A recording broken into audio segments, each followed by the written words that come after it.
బలమైనటువంటి హెచ్చరిక, ప్రవచనాత్మకమైనటువంటి వాగ్దానం ఈ సమయంలో ప్రభువారు మనతో మాట్లాడారని మీరు విశ్వసించినట్లయితే దేవునికి ఒక మంచి స్తోత్రం చెప్దాం. హల్లెలూయా, హల్లెలూయా. ప్రార్థన ధూపము తక్కువైపోయిందని చెప్పి ప్రభువారు సెలవిస్తున్నారు. అంటే మన భక్తి చాలటం లేదా? మనం అనుకుంటున్నాం ఇంతకాలము, అబ్బో మనకంటే భక్తి పరులు లేరు, మనకంటే ప్రార్థనా యోధులు లేరు. కానీ ప్రభువారు అంటున్నారు, అయ్యా నువ్వు వేసే ఆ ప్రార్థనా ధూపము నా దగ్గరికి రావట్లేదు, అది కొంత కొరవడిపోయింది. కాబట్టి రగిలించండి మీ యొక్క భక్తి విశ్వాసములతో కూడిన ప్రార్థనా ధూపాన్ని. మీ కార్యములు నెరవేర్చబడని నేనే అంటున్నా.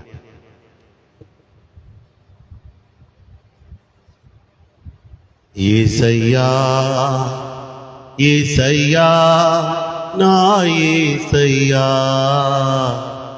యేసయ్యా, యేసయ్యా, నా యేసయ్యా,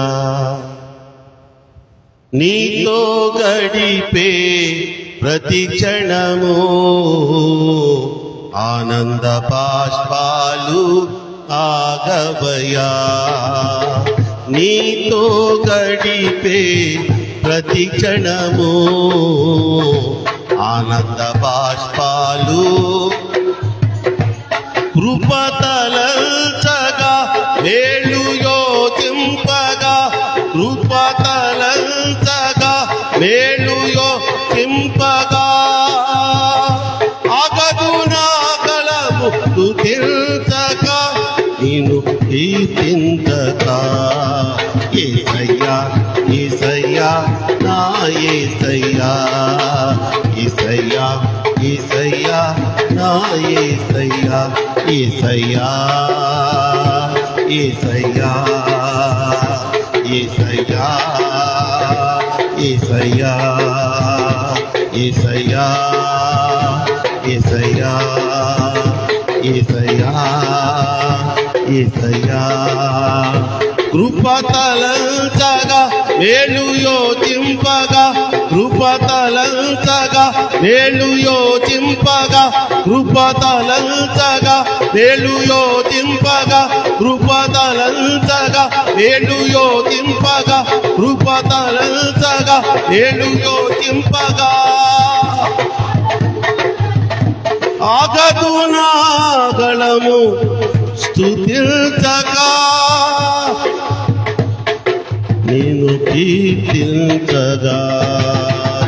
యేసయ్యా, యేసయ్యా, నా యేసయ్యా, యేసయ్యా, యేసయ్యా, నా యేసయ్యా, యేసయ్యా, యేసయ్యా, నా యేసయ్యా, యేసయ్యా, యేసయ్యా, నా యేసయ్యా, నీతో గడిపే ప్రతి క్షణము ఆనంద బాష్పాలు ఆగవయా, నీతో గడిపే ప్రతి క్షణము ఆనంద బాష్పాలు ఆగవయా, ఆనంద బాష్పాలు ఆగవయా, ఆనంద బాష్పాలు ఆగవయా, ఆనంద బాష్పాలు ఆగవయా. దేవునికి మంచి స్తోత్రం చెప్పండి. హల్లెలూయా. రెండు చేతులు పైకెత్తి ఆకాశం వైపు, ఆయన వైపు చూపిస్తూ దేవునికి స్తోత్రం చెప్తాం. హల్లెలూయా. చేతులు ఉన్నవారు రెండు చేతులు పైకెత్తండి. నాకు లేవనుకున్న వారు తెచ్చి కూర్చోండి. హల్లెలూయా, హల్లెలూయా, హల్లెలూయా. స్తుతి స్తోత్రములతో ఈ ప్రాంగణమంతా మారుమ్రోగుచుండగా మన మధ్యలో ఆత్మస్వరూపి అయి సంచరించుచు ఈ యొక్క ఆరాధనలో పాలు పంచుకొని మనకు ఆయన ఉచితమైన ఉన్నతమైనటువంటి ఆ ఆత్మను దయచేసిన దేవునికి ఒక మంచి స్తోత్రం మరొకసారి చెప్తాం. హల్లెలూయా. గట్టిగా చెప్పాలి. హల్లెలూయా. yes my lord, thank you my lord, thank you my lord, thank you my lord, thank you my lord. మీరు సహాయం చేసినందుకు స్తోత్రం. ఈ ఆరాధన జరిగించుకున్నటకు, మీ అధ్యక్షతలో నడిపించబడుటకు మీ సహాయాన్ని కోరి ప్రార్థన చేసి ప్రారంభించామయ్యా ఈ ఆరాధన. ఇప్పటి వరకు మీ నామమునకు మహిమకరంగా మా అందరికీ ఆశీర్వాదకరంగా ఈ ఆరాధన జరిపించారు. స్తోత్రాలు. కొద్ది నిమిషాలు మీ దివ్యమైనటువంటి మాటలు వినాలని ఆశపడుతూ ఉండగా, బలహీనుడను, ఎన్నిక లేని వాడను, నన్ను నిలబెట్టినందుకు స్తోత్రాలు చెల్లిస్తున్నాను. నన్ను వాడుకోమని కోరుకుంటున్నాను. మా అందరిలో మీ యొక్క పరిశుద్ధాత్మ శక్తిని ఉంచి మీరు మాతో మాట్లాడుతున్నటువంటి ఈ యొక్క మాటలను అర్థం చేసుకునే జ్ఞానాత్మను మాకు దయచేయమని కోరుకుంటున్నాను. ఈ మాట నాతో చెప్పండి. పరిశుద్ధాత్మ దేవుడా, మీరు మాలో ఉండండి. పరిశుద్ధాత్మ దేవుడా, మీరు మాతో ఉండండి. పరిశుద్ధాత్మ దేవుడా, ఈ వాక్య పరిచర్యను మీరే జరిగించండి. యేసు నామములో వేడుకుంటున్నాం మా పరమ తండ్రి, ఆమేన్. అందరు కూర్చోండి, దయచేసి అందరు కూర్చోండి.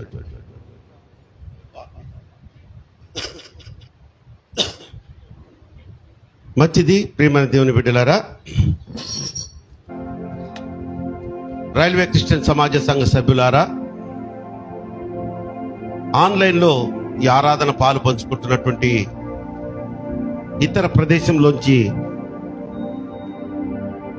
ఈ ఆరాధనకు ఆన్లైన్ ద్వారా నడిపింపబడిన బిడ్డలారా, మీ అందరికీ మన ప్రభువును ప్రియరక్షకుడైన యేసుక్రీస్తు వారి నామములో అందరికీ వందనాలు, అందరికీ శుభాలు తెలియజేస్తున్నాను.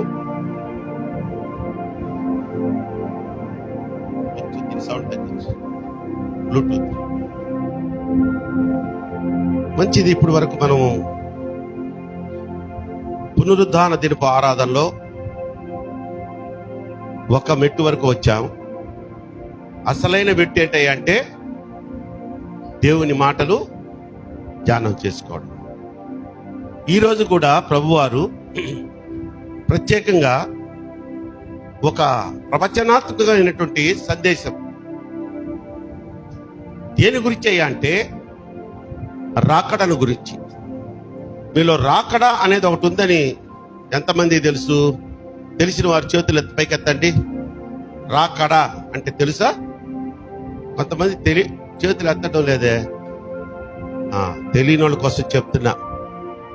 యేసుక్రీస్తు ప్రభు వారు మొదటి రాకడగా తల్లి అయిన కన్యక గర్భాన మానవ రూపుడుగా వచ్చి 30 సంవత్సరాలు ఈ భూమి మీద జీవించి 3.5 సంవత్సరాలు సువార్తను బోధించి పరలోక రాజ్య వ్యాప్తిని ఈ భూమి మీద తండ్రి తనకు అప్పచెప్పిన కార్యాన్ని నెరవేర్చి మన పాప శాప విమోచన కొరకు తన రక్తాన్ని కార్చి తన ప్రాణాన్ని సిలువలో బలియాగముగా అర్పించి సిలువలో మరణించి భూస్థాపితం చేయబడి 3వ దినాన సజీవుడిగా తిరిగి లేచి మన కొరకు పరలోకాన్ని సిద్ధపరచుటకు పరలోకము తండ్రి దగ్గరికి తిరిగి వెళ్ళిపోయాడు. ఇది మొదటి రాకడ. దేవునికి స్తోత్రం చెప్దాం. హల్లెలూయా. అర్థమైన వారు చెప్పండి హల్లెలూయా. రెండవ రాకడ ఏంటంటే మన కోసం పరలోకం సిద్ధపరచడానికి వెళ్ళారు కదా. ఆయన ఆ రోజే చెప్పాడు ఏమని? నేను మీకోసం నా తండ్రి దగ్గర అనేక నివాస స్థలములు ఉన్నాయి. మీరు మారు మనసు పొంది పశ్చాత్తాపడి ఎవడైతే నన్ను నిజ రక్షకుడుగా దేవుడుగా అంగీకరించి నేను బోధించిన సువార్తను నమ్మి బాప్తిసం తీసుకొని సిద్ధంగా ఉంటాడో మరలా తిరిగి వచ్చి అలా సిద్ధంగా ఉన్న వారిని నేను నాతో కూడా తీసుకొని పోతానన్నాడు. అది రెండవ రాకడ. దేవునికి స్తోత్రం చెప్దాం హల్లెలూయా. ఈ రెండవ రాకడ గురించినటువంటి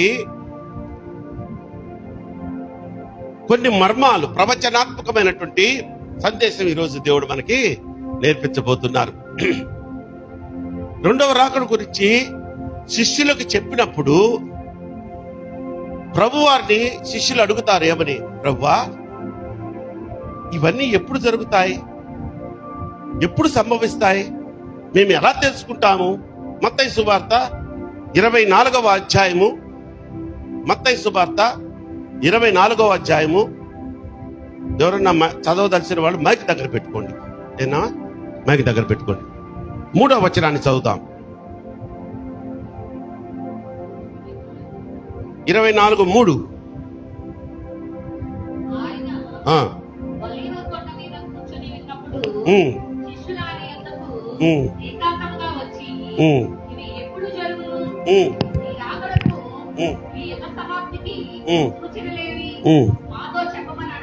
అడిగారంట అక్కడ శిష్యులు. ఎవరిని అడిగారు? యేసయ్యని.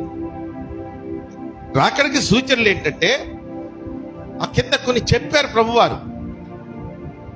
కానీ ఈరోజు చాలా ప్రాముఖ్యమైన రాకడకు సూచనల గురించి చెప్తూ మనము ఈ లోకంలో ఎలా ఉండాలి అంటే ఆ సూచనలు ఇప్పుడు జరుగుతూ ఉన్నాయి.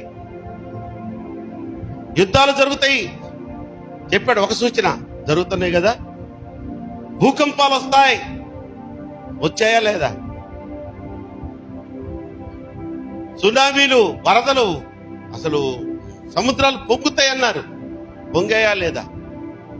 రాజ్యం మీదకి రాజ్యం లేస్తుంది అన్నారు, మనుషుల్లో ప్రేమ చల్లారిపోతుంది అన్నారు. రకరకాలుగా చెప్పుకొచ్చారు. అవన్నీ జరుగుతూ వస్తూ ఉన్నాయి. నా నామమున నేనే క్రీస్తునని కొంతమంది వస్తారు. వచ్చారా లేదా? వచ్చారా పుణ్యాత్ములు? అమెరికా దేశంలో ఒకడు నేనే క్రీస్తుని, నన్నే నమ్మండి, నేనే వచ్చారు, రెండో రాకల్లో వచ్చే మెసేజ్ నేనే అని చెప్పి కొన్ని వందల మందిని ఆత్మహత్య చేసుకునేటట్టుగా పురికొల్పి చంపేశాడు. ఇటువంటి సంఘటనలు జరుగుతూ ఉండే పరిస్థితుల్లో ఆ 24వ అధ్యాయంలో వారు ప్రభు వారిని అడిగిన ప్రశ్నకు సమాధానం కింద కొన్ని చెప్పారు.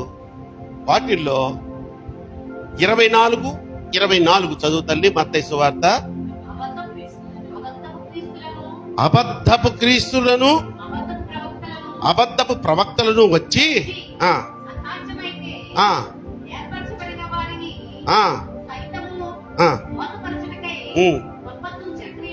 మళ్ళీ చదువమ్మది 24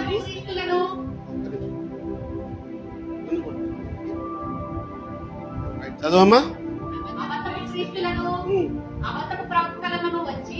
వచ్చి సాధ్యమైతే, నాకు అక్కడ కన్ఫ్యూజ్ అయ్యాయి, ఎంత అసాధ్యమైతే అని చదువుతుందని. సాధ్యమైతే ఏర్పరచబడిన వారిని సైతము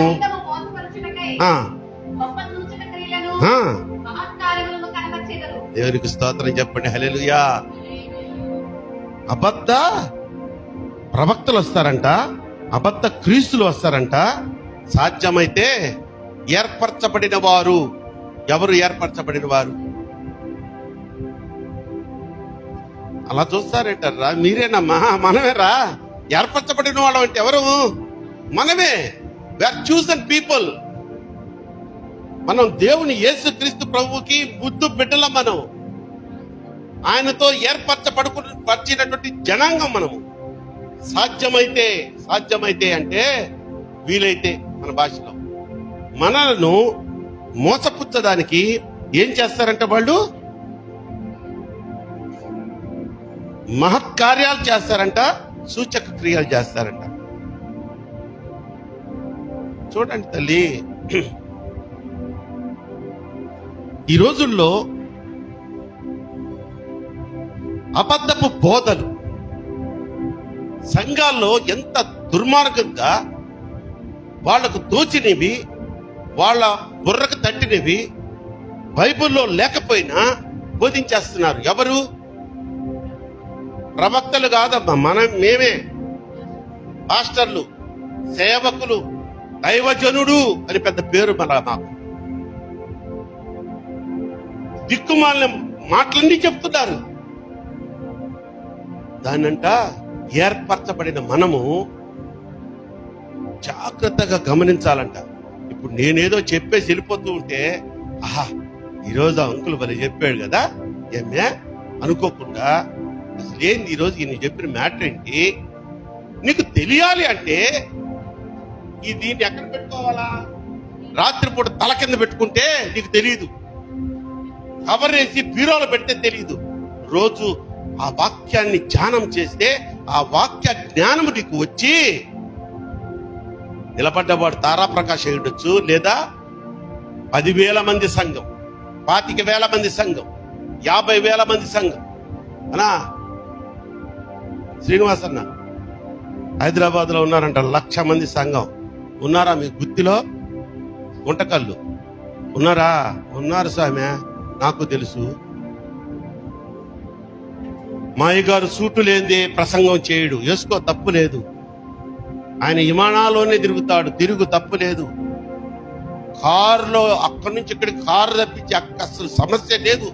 ఓ దీని దగ్గరకు వచ్చేటప్పటికి నువ్వు సత్యవాక్యం చెప్పాలి.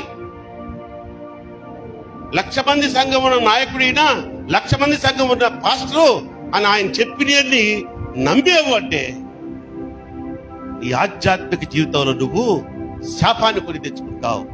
ఎందుకు? వాళ్ళు చేసేది దుర్బోధ, ఆ దుర్బోధను నువ్వు పాటిస్తున్నావు. ఎక్కువగా ఈ మధ్య ఈ ఫేస్బుక్, ఈ యూట్యూబ్ వచ్చిన తర్వాత సోషల్ మీడియా ఇష్టానుసారంగా ప్రసంగాలు చేస్తున్నారు, ఇష్టానుసారంగా వాళ్ళ రీసెర్చ్ మళ్ళా రా తెలుసుకుందాం, డిబేట్. ఏంటి నీ ముఖం తెలుసుకునేది? ప్రభు వారు ఏం చెప్పారు? నీకు ఒక సంఘాన్ని ఇచ్చాను, నేను కొన్ని గొర్రెలను ఇచ్చాను, నేను కాపరిగా పెట్టాను, వాటికి మంచి మేత పెట్టు అంటే మళ్ళీ మా తల్లులారా మన చికెన్ బిర్యానీ, మటన్ బిర్యానీ పెడతాడేమో మా పాస్టర్ గారు అనుకోబాకండి. తిందాంలే కావాలంటే. మంచి మేత అంటే ఇది వాక్యం. అది లేకుండా ఒక ఆయన ఈ మధ్య, మీరు యూట్యూబ్ లో ఇటువంటి ఎందుకు చూస్తారు? మేము ఆధ్యాత్మికమైనటువంటి వర్తమానాలు కూడా వింటుంటాము, ఆ వార్తలు కూడా చూస్తామన్న వారు దేవునికి స్తోత్రం చెప్పండి. 1, 2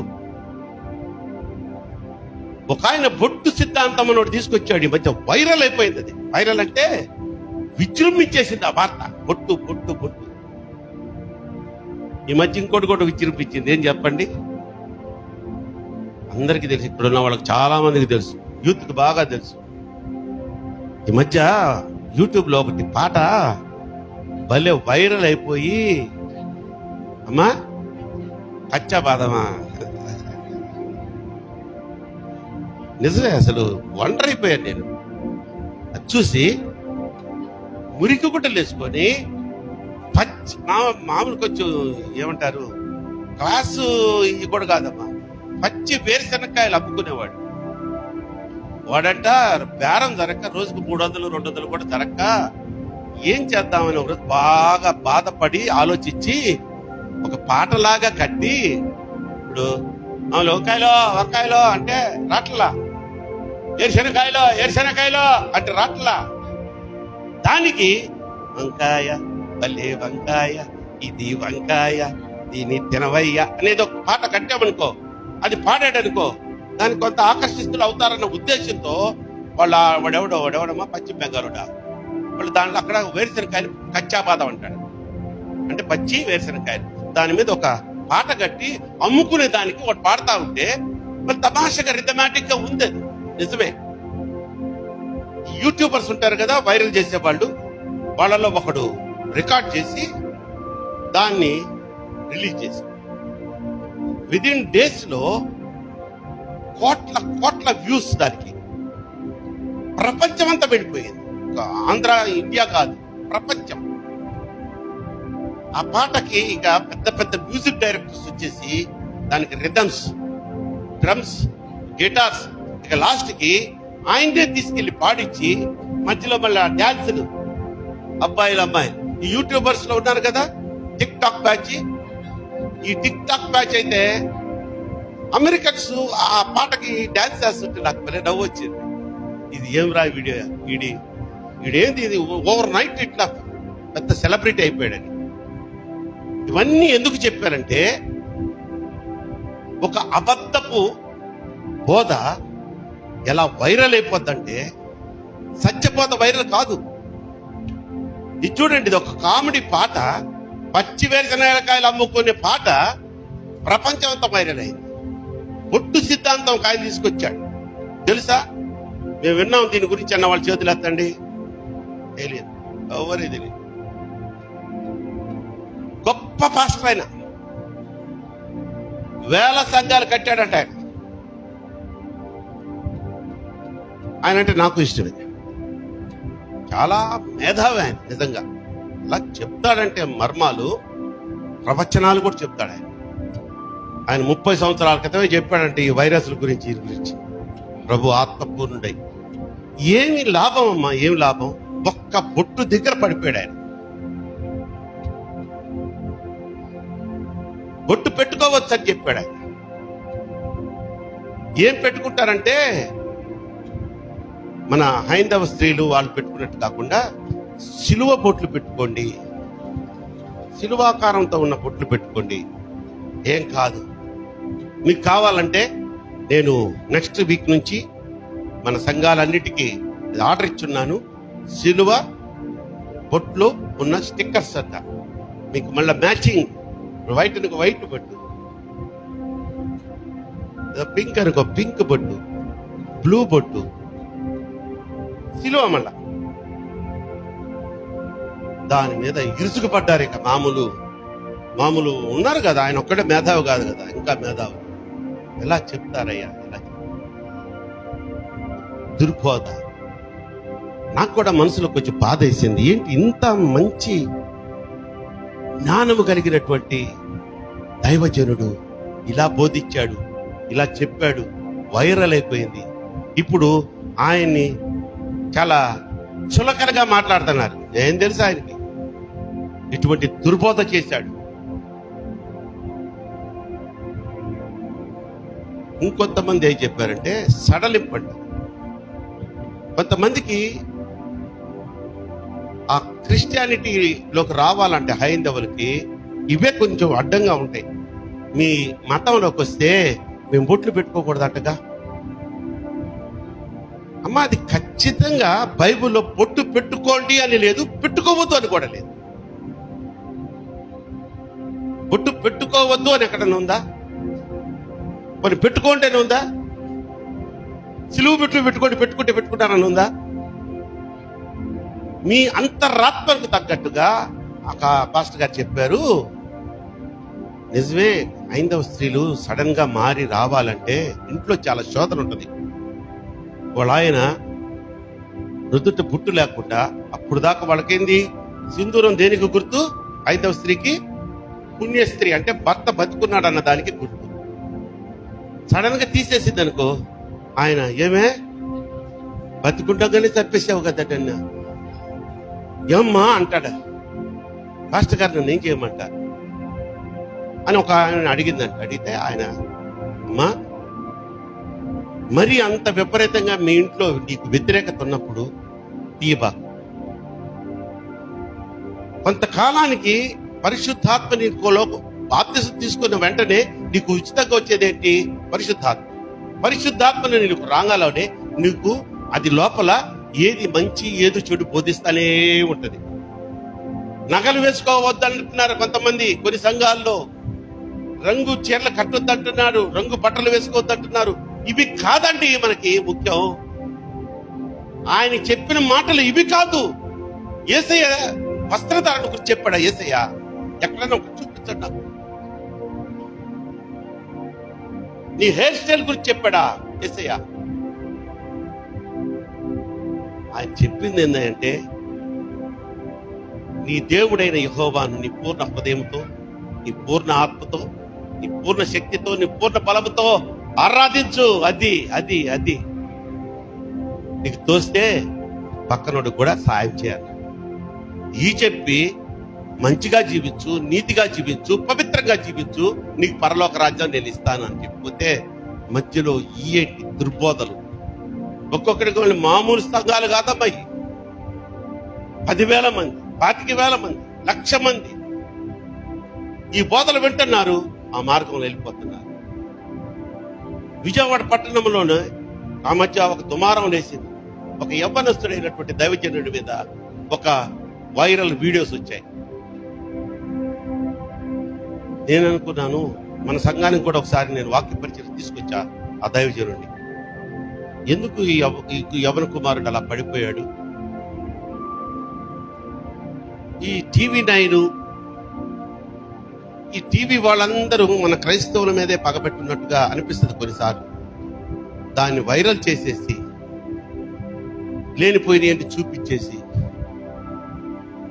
ఆ దైవజనుడి సంఘానికి పోయే ఒక కుమార్తె మన క్వార్టర్స్ లోనే ఉంది. ఒక అమ్మాయి, ఆ అమ్మాయి నాకు కనిపించింది ఈ వార్తలు వచ్చిన తర్వాత.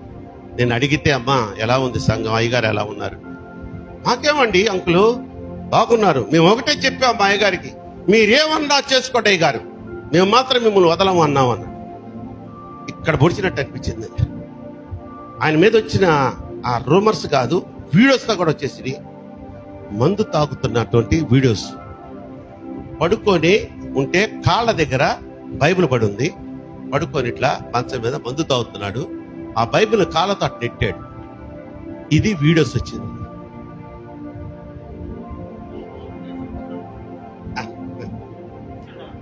Thank you. అదేదో వాక్యం అయిన తర్వాత చేసి ఉండొచ్చుగా. సరే, మన సెక్రటరీ గారు మళ్ళీ ఆయన బాధపడతాడు. కొత్త కూలర్ ఓపెన్ చేసి ఆన్ చేశారంట. మొదటి గ్లాసు నీళ్లు నాకు తెచ్చిచ్చాడు. నీళ్లు కదా, వాక్యం అయిపోయిన తర్వాత కూల్ డ్రింక్ పెట్టి ఇవ్వండి మా సెక్రటరీ. దేవునికి స్తోత్రం చెప్పండి. హల్లెలూయా.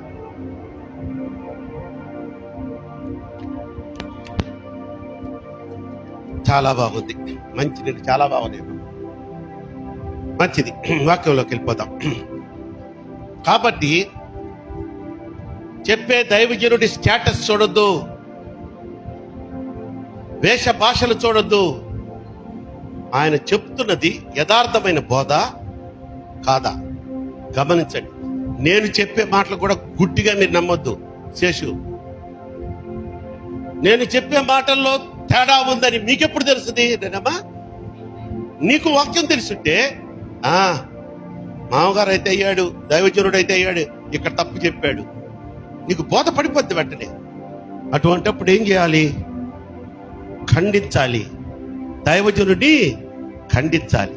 లేదా ఆ సంఘం మనకొద్దు, అటువంటి సంఘం వద్దు, అటువంటి దైవజనుడు వద్దు, అటువంటి బోధ వద్దనే వద్దు మనకి. సత్యవాక్యం బోధించే సంఘం ఏదో వెతుక్కొని వెళ్ళు, అంతేగాని బుడపక్కల వేషాలు వేసుకొని ఎగిరి వాక్యం బలి చెప్తాడా? అన్న మాట్లాడితే ఎగురుతుంటాడు, ఇట్టించి ఎగురుతుంటాడు. అంటే నేను ఎగరలేదని వాళ్ళ గురించి ఈర్షకి చెప్పట్లేదు, కానీ ఇది ఫస్ట్. రెండోదిగా చూసినట్లయితే మనము పైన 23వ వచనం చదవండి అమ్మా.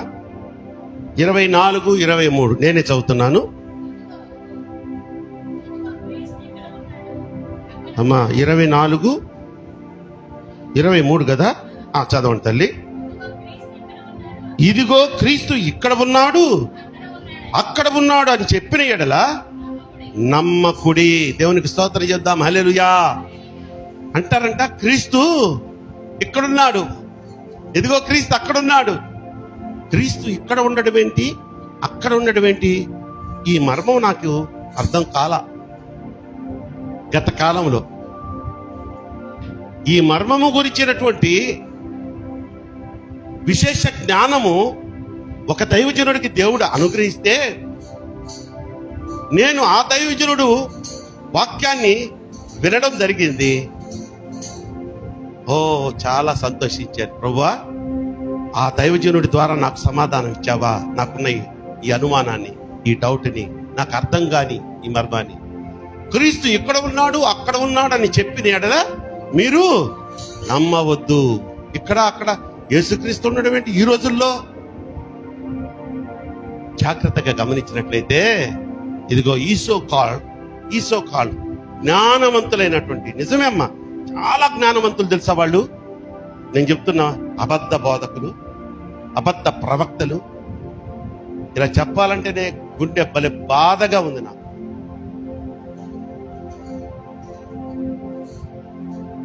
యేసుక్రీస్తు ప్రభు వారి గురించి ఏ పరిశుద్ధ గ్రంథంలో రాసి ఉందమ్మా? బైబిల్ గ్రంథంలో, అంతేనా? పరిశుద్ధమైనటువంటి గ్రంథము బైబిల్ గ్రంథము పరిశుద్ధాత్మతో వ్రాయబడిన గ్రంథం ఏదయ్యా అంటే మన బైబిలే. ఎవరి గురించి రాసి ఉంది? ఇందులో యేసయ్య గురించి రాసి ఉంది. కానీ కొంతమంది బోధకులు చెప్తున్నారు యేసయ్య గురించి అంట ఖురాన్లో రాయబడి ఉందంట, యేసయ్య గురించి అంట మహాభారతంలో రాయబడిందంట, యేసయ్య గురించి అంట వేదాలలో రాయబడి ఉందంట. ఎందుకు రాస్తారండి?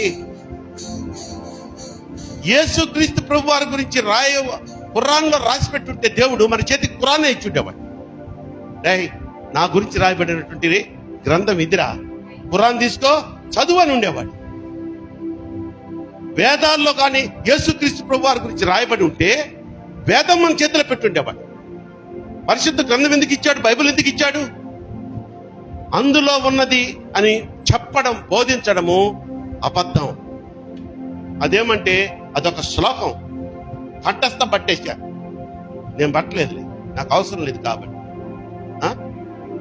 ఇంకెవరికైనా వచ్చాది?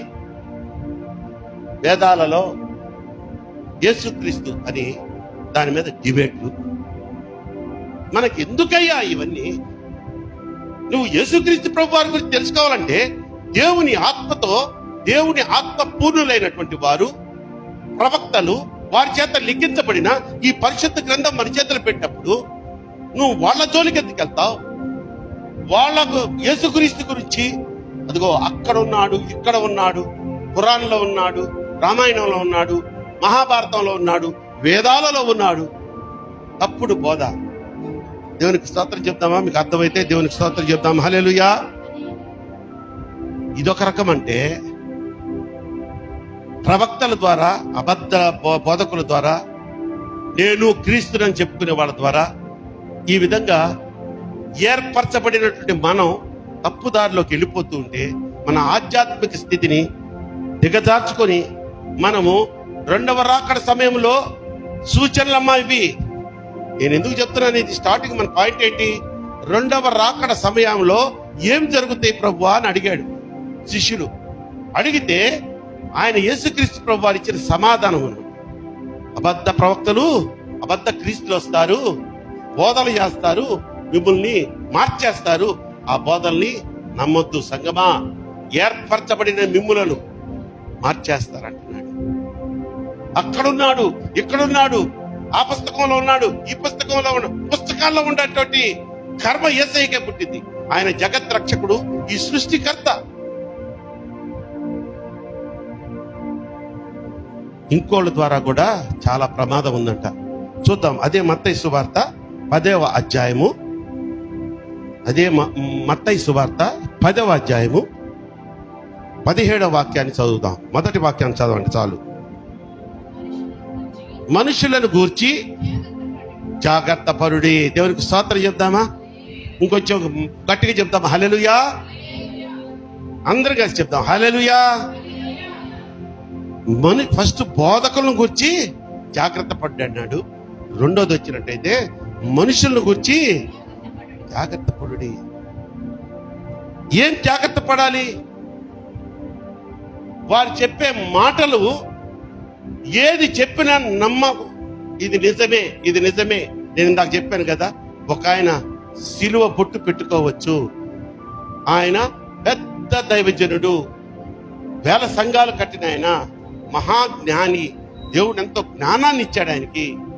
చూడకుండా బైబిల్ రెఫరెన్స్లు ఏ టు జెడ్ చెప్తాడు. కానీ ఒకే ఒక్క ఈ తప్పుడు బోధ చేశాడు.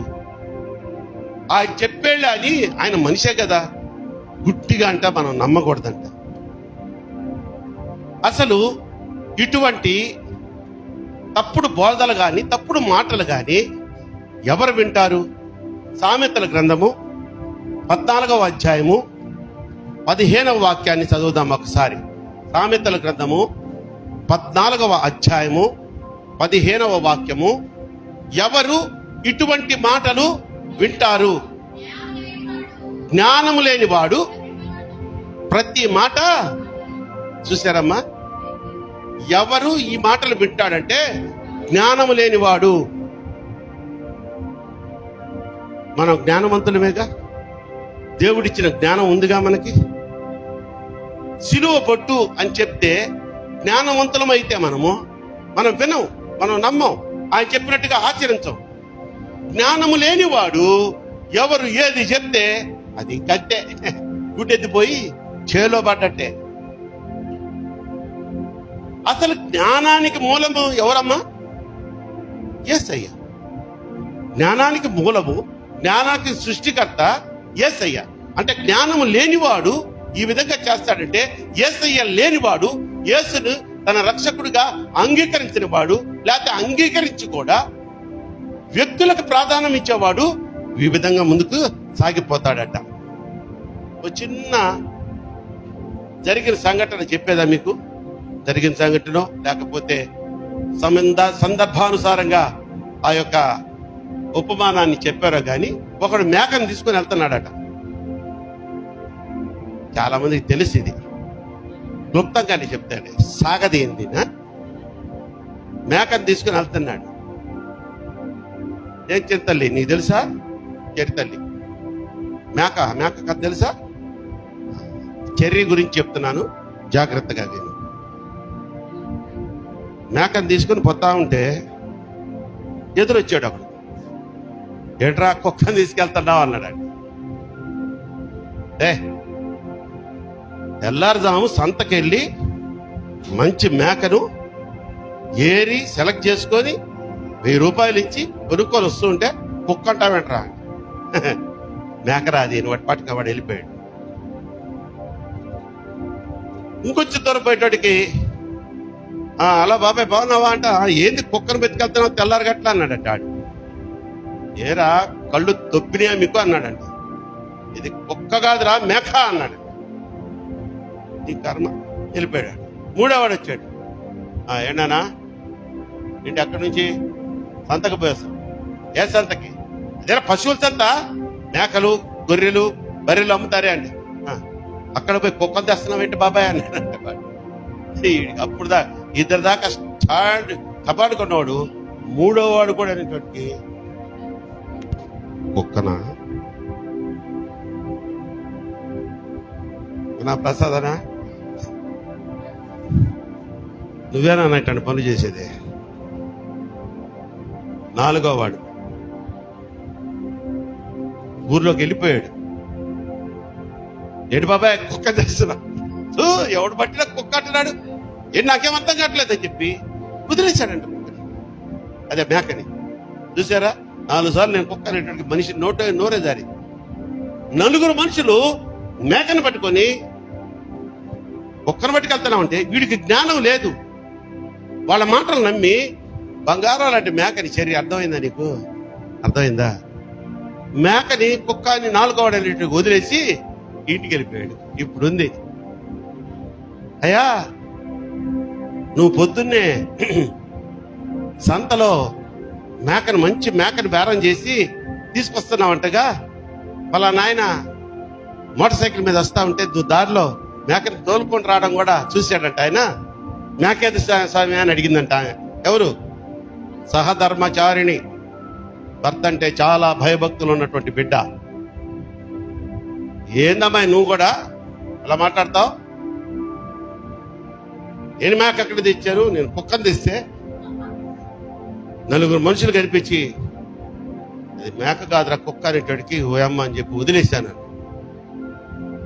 ఓరే దౌర్భాగ్యుడా, నువ్వు మేకనే కొన్నావురా, తెస్తుంటే పలానా రెడ్డి గారు మోటార్ సైకిల్ మీద వస్తా చూసి దాంట్లో నేను ఊర్లోకి వచ్చేసాడు నీకంటే ముందుగా, అమ్మ మీ ఆయన మంచి మేకను తెస్తున్నాడు అన్నాడు అని చెప్పి లోపలికి రా అని చెప్పి గదిలోకి తీసుకెళ్ళిందంట. ఇక ఆ గదిలో ఏం చేసి ఉంటుందో మా నిర్మలమ్మ అయితే కరెక్ట్గా చెప్పగలదు. ప్రసాదన్న కానీ ఆ పని చేసి ఉంటే దా కనిపిస్తాను గదిలో తీసుకెళ్తావా, ఇక అక్కడి నుంచి కేకలు వినిపిస్తాయి అంట. ఇప్పుడు అమ్మో అమ్మో అని కొడుతుందట. కాబట్టి మనుష్యులు గూర్చి జాగ్రత్త పడుడే ఉంది. మత్తయి సువార్త 10:17. ఏం జాగ్రత్త పడాలంటే వాళ్ళు చెప్పింది ప్రతిదీ మనం నమ్మకూడదు గుడ్డిగా. ఎవడో ఏదో చెప్పాడని నీ ఆత్మీయతను, నీ ఆత్మీయ జీవితాన్ని, నీ భక్తిని పోగొట్టుకోకూడదు. ఈ విధమైనటువంటి పరిస్థితి ఈరోజు సంఘాల్లో కూడా ఎదురవుతుంది. జాగ్రత్తగా వినండి విశ్వాసులారా. ఏదో మేక కుక్క సంగతి చెప్పాలని కాదు నేను ఇక్కడ నిలబడింది. నన్ను దేవుడు నిలబెట్టింది. మన ఆధ్యాత్మిక స్థితి ఎటువంటి పరిస్థితుల్లోనైనా పడిపోకుండా, శపితము కాకుండా స్ట్రాంగ్ గా నిలబడాలంటే ఈరోజు దేవుడు మనతో మాట్లాడుతున్న ఈ మాటలు జాగ్రత్తగా వినాలి.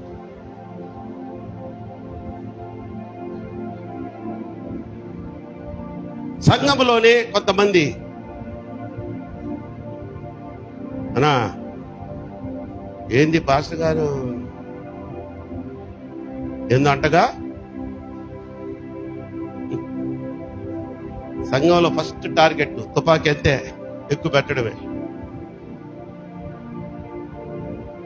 వాడెవడో చెప్పగలోనే నిజమా, నేను ఇట్టనుకోలేదే అన్నాడా? నోరు ముయ్, మా సంఘ సేవకుడి గురించి మాకు తెలుసు, ఏం మాట్లాడుతున్నావురా నువ్వు అని వాడి నోరు ముయించాలి. రకరకాల మాటలు దైవ సేవకుడి గురించి, సేవ గురించి, మందిరము గురించి, విశ్వాసుల గురించి. మీ చర్చిలో అంట ఆ పాట పాడరంటే, ఈ వాక్యం చెప్పరంటే ఎవడురా చెప్పింది నీకు అనాలి. అంతేగాని క్వశ్చన్ మార్క్ ముఖం పెట్టావనుకో వాడు వేసే అనుమానం నువ్వు సగం నమ్మినట్లు లెక్క. ఎక్కడికక్కడ నువ్వు ఖండించాలి, ఖండించాలి, ఖండించాలి. నిజమే నువ్వు నోరు మూసుకున్నావా, వాడు వేసిన నింద అది నిజమై కూర్చుంది, గోడై కూర్చున్న తర్వాత. అయ్యా విజయవాడ పట్టణంలో నేను చెప్పిన సోకాల్డ్ 1000 మంది జనాభా ఉన్న సంఘాలు ఉన్నాయి. మీరు ఇక్కడికి ఎందుకు ఈ గోడలు కూడా మూసేశారు? ఆ పుణ్యాత్ములు రైల్వే డిపార్ట్మెంట్ వాడు. అంత ముందన్న మేలు కాస్త ఫ్రీగా వెళ్ళొచ్చేవాళ్ళం ఆ పేటలోకి. ఆ పేటలోకి పోవాలంటే ఇప్పుడు 1 మైలు తిరిగి పోవాలా. అయినా మీరు ఏర్పాటు చేయబడినటువంటి బిడ్డలు కనుక ఈ సంఘానికి నడిపించారని నేనంటాను. దేవుడు మీ కొరకు ఇక్కడ ఒక మందిరాన్ని ముందు ఏర్పాటు చేసి అందులో కాపరిగా, ఆయన పనివాడిగా, మీ సేవకుడిగా మాలాంటి వాడిని ఉంచాడు. దేవునికి స్తోత్రం చెప్దాం. హల్లెలూయా. దేవుడు ఏర్పాటు చేసి ఆయన ఏర్పాటు ప్రకారము నిన్ను నడిపిస్తే నువ్వు చెప్పుడు మాటలు విని, నువ్వు కట్టితో చూస్తూ కూడా, నీకు స్వానుభవం ఉండి కూడా సంఘాన్ని వదిలి వెళ్ళిపోతే, ప్రియమైన దేవుని బిడ్డలారా చెప్తున్నాను నేను పరిశుద్ధ సన్నిధిలో నిలబడి, ఈ తోటలో నాటబడి నువ్వు చిగురించి అభివృద్ధి చెంది ఫలించాలని దేవుని చిత్తం. ఆహా అని ఏర్లతో కూడా లాక్కొని నీ చెట్టుని, విశ్వాసం అనే చెట్టుని వెళ్ళి ఇంకొక సంఘంలో నాటావనుకో, ఇక్కడికి వెళ్ళి అక్కడ నాటే లోపల ఈ వేరు ఎండిపోద్ది. నీ విశ్వాసం అనే వేరు ఎండిపోద్ది. ఎండిపోద్దంటే ఇక నీ జీవితం పతనమైనట్టే. అక్కడికి నువ్వు ఎక్కడ ఫలించలేవు అనుకుంటావు. నువ్వు నీ కొరకు ప్రత్యేకించబడినటువంటి సంఘం ఇది. నీ కొరకు ప్రత్యేకించబడి ఈ సంఘంలో తాను ఏర్పాటు చేసుకున్న ఆ సేవకుడి ద్వారా కొన్ని మాటలు నీతో మాట్లాడుతున్నాడు ప్రతి వారం. అవే నువ్వు శ్రద్ధగా, భక్తిగా, నమ్మకం కలిగి విన్నామంటే నీ జీవితంలో నువ్వు వెనక్కి తిరిగి చూడు, అంతా విజయమే. దేవునికి స్తోత్రం చెప్దాం. హల్లెలూయా. ఇందాక ఆరాధన పట్ల మనం పాడుకున్నామే, జయమే నాకు జయమే, జయమే యేసుతో జయమే.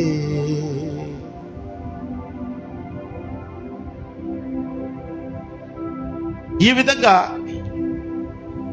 లోకుల మాటలు విని పరిశుద్ధ గ్రంథంలో ఒక ఆయన పడిపోయాడు. ఆయన నడిచింది ఎవరితో? ఆయన నడిచింది యేసయ్యతో. ఆయన ఆయన ఆయన భాగ్యం ఏంటో తెలుసా? యేసయ్య సంఘానికి ట్రెజరర్. ఆయన ధనమంతా యేసయ్య నమ్మి అతని దగ్గర ఇచ్చాడు. ఎంత నమ్మకం లేకపోతే యేసయ్యకి డబ్బులు చూడమని ఇస్తారండి. అటువంటి ఆయన పడిపోయాడు. ఎవరైనా? ఇస్కరియోతు యూదా. చక్కగా యేసయ్యతో కలిసి పరిచర్య చేసుకుంటూ ఉన్నప్పుడు శాస్త్రులు, పరిసయ్యులు, ప్రధాన యాజకులు కంటపడ్డాడు. పడి, యూదా గారు, ఓ యూదా గారు, ఏమండే మిమ్మల్ని, యూదా గారు,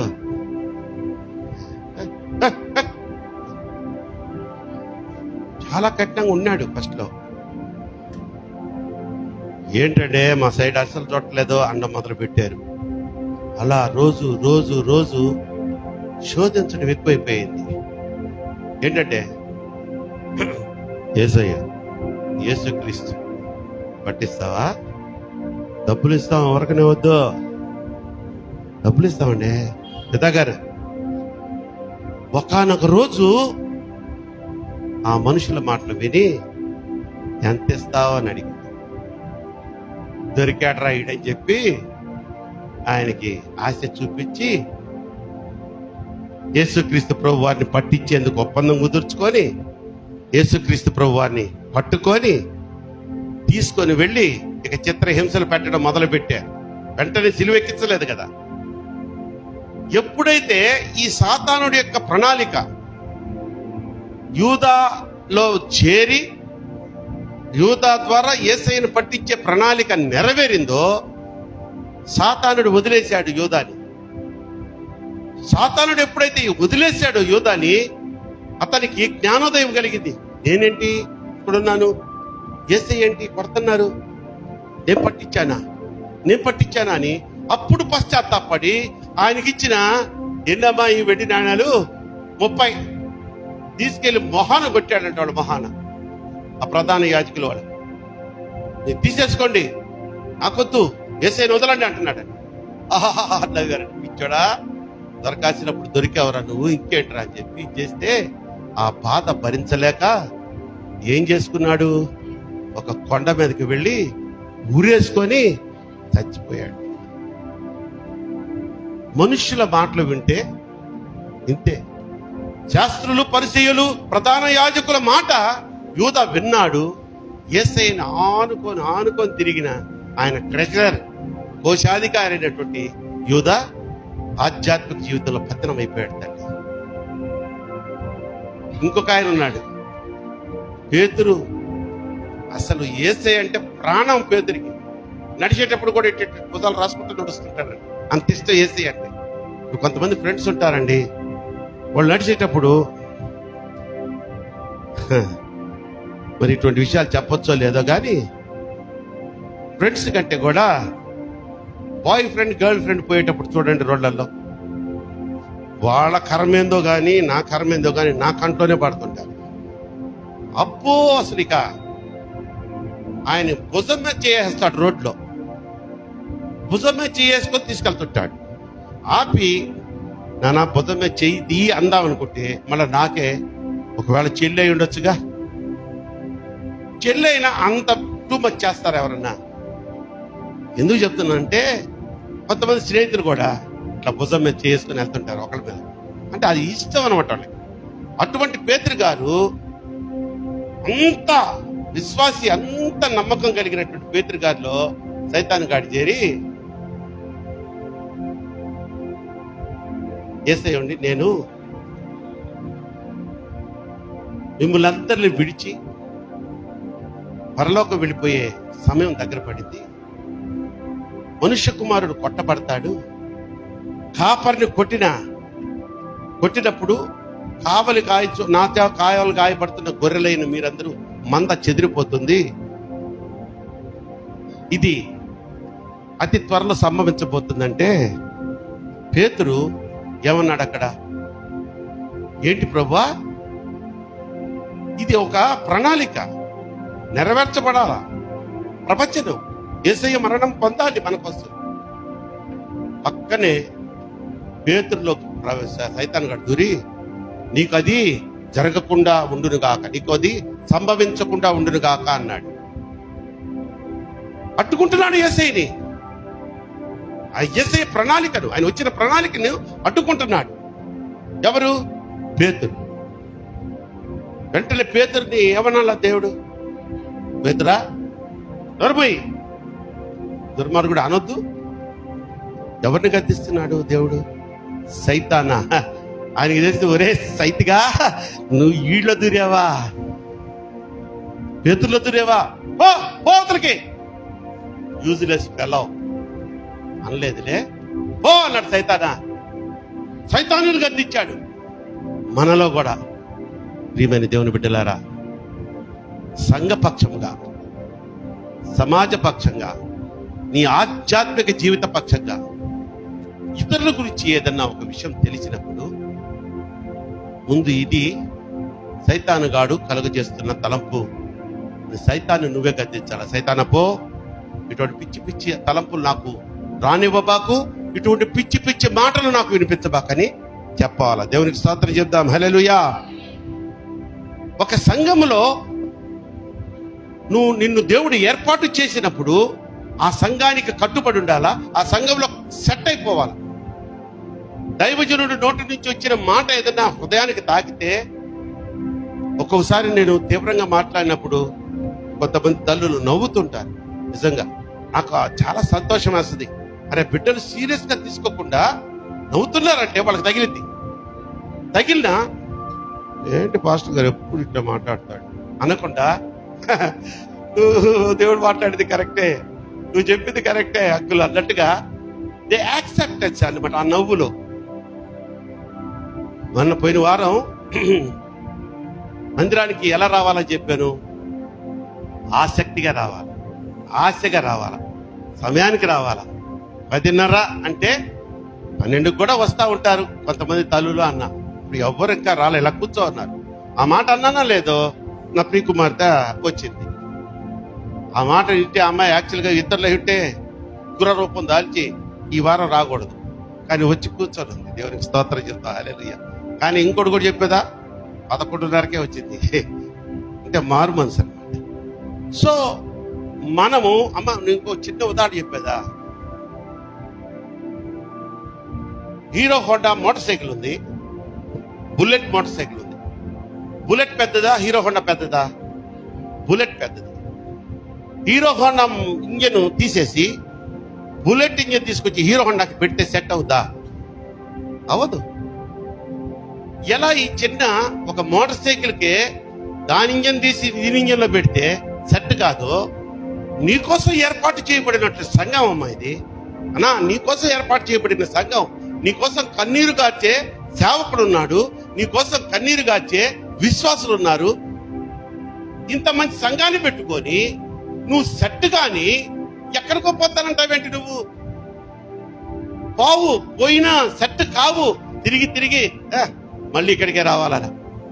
అరే, ఊరు వదిలి వెళ్ళిపోయిన బిడ్డలు నాకు ఫోన్ చేస్తా ఉంటారు. రాజమండ్రి వెళ్ళిపోయారు ఒకళ్ళు, తర్వాత నందిగామ ఒకళ్ళు వెళ్ళిపోయారు, దోసపాడు వెళ్ళిపోయారు.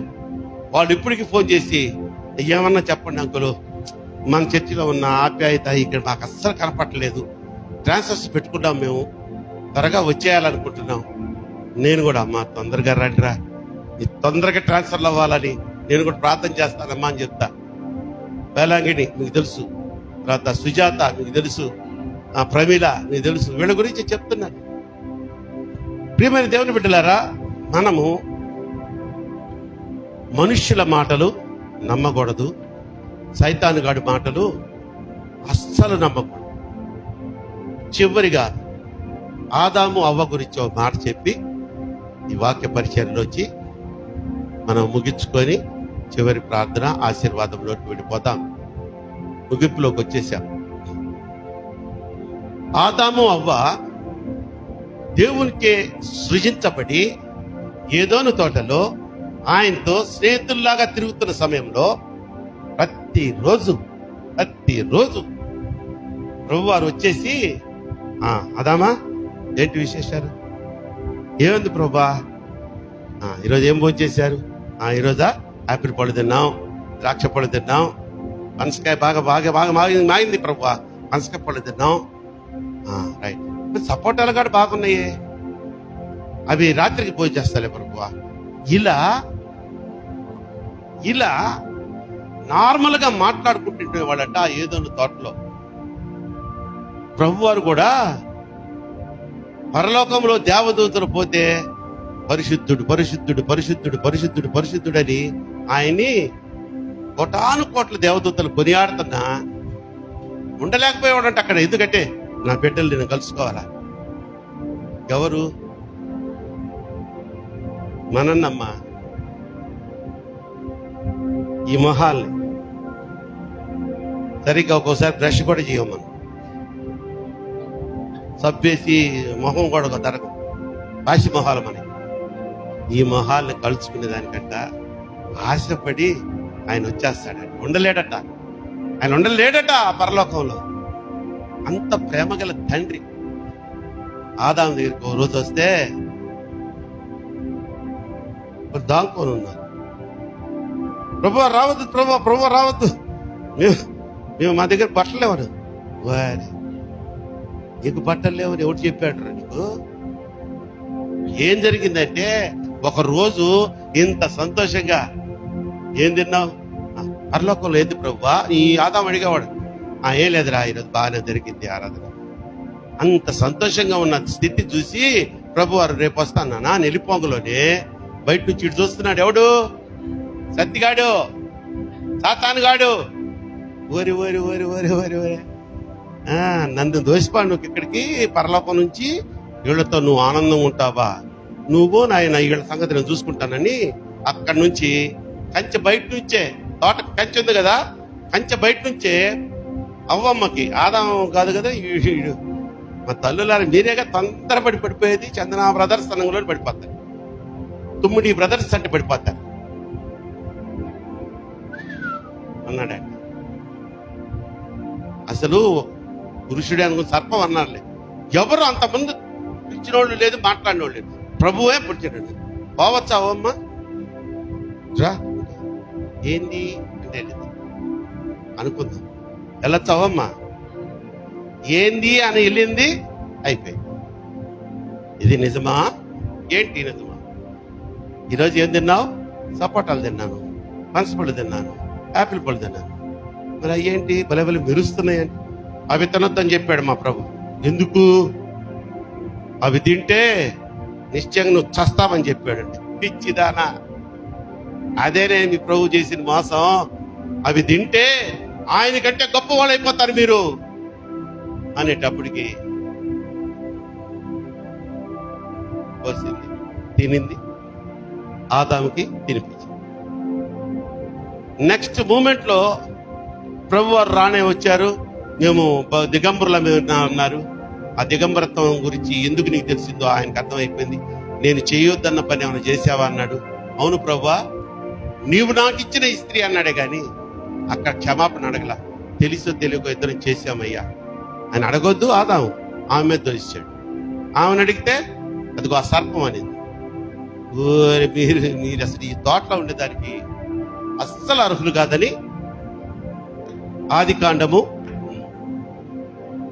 3వ అధ్యాయము 24వ వచనం సార్ చదువుకుందాం. ముగింపులోకి వచ్చేసారు.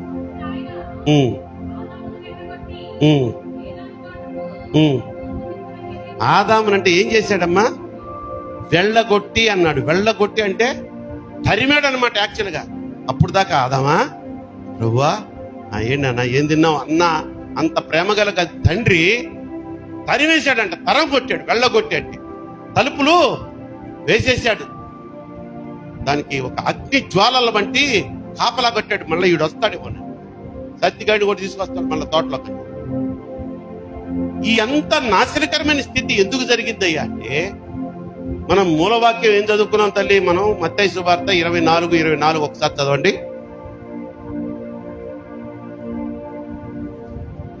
అబద్ధ క్రీస్తు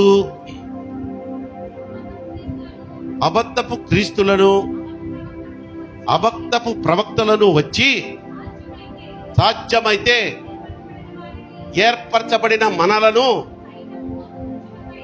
మోసపరిచి గొప్ప సూచక క్రియలను, మహత్కార్యములు కలపరిచెదరు, అవన్నీ మీరు నమ్మకండి అంటున్నాడు.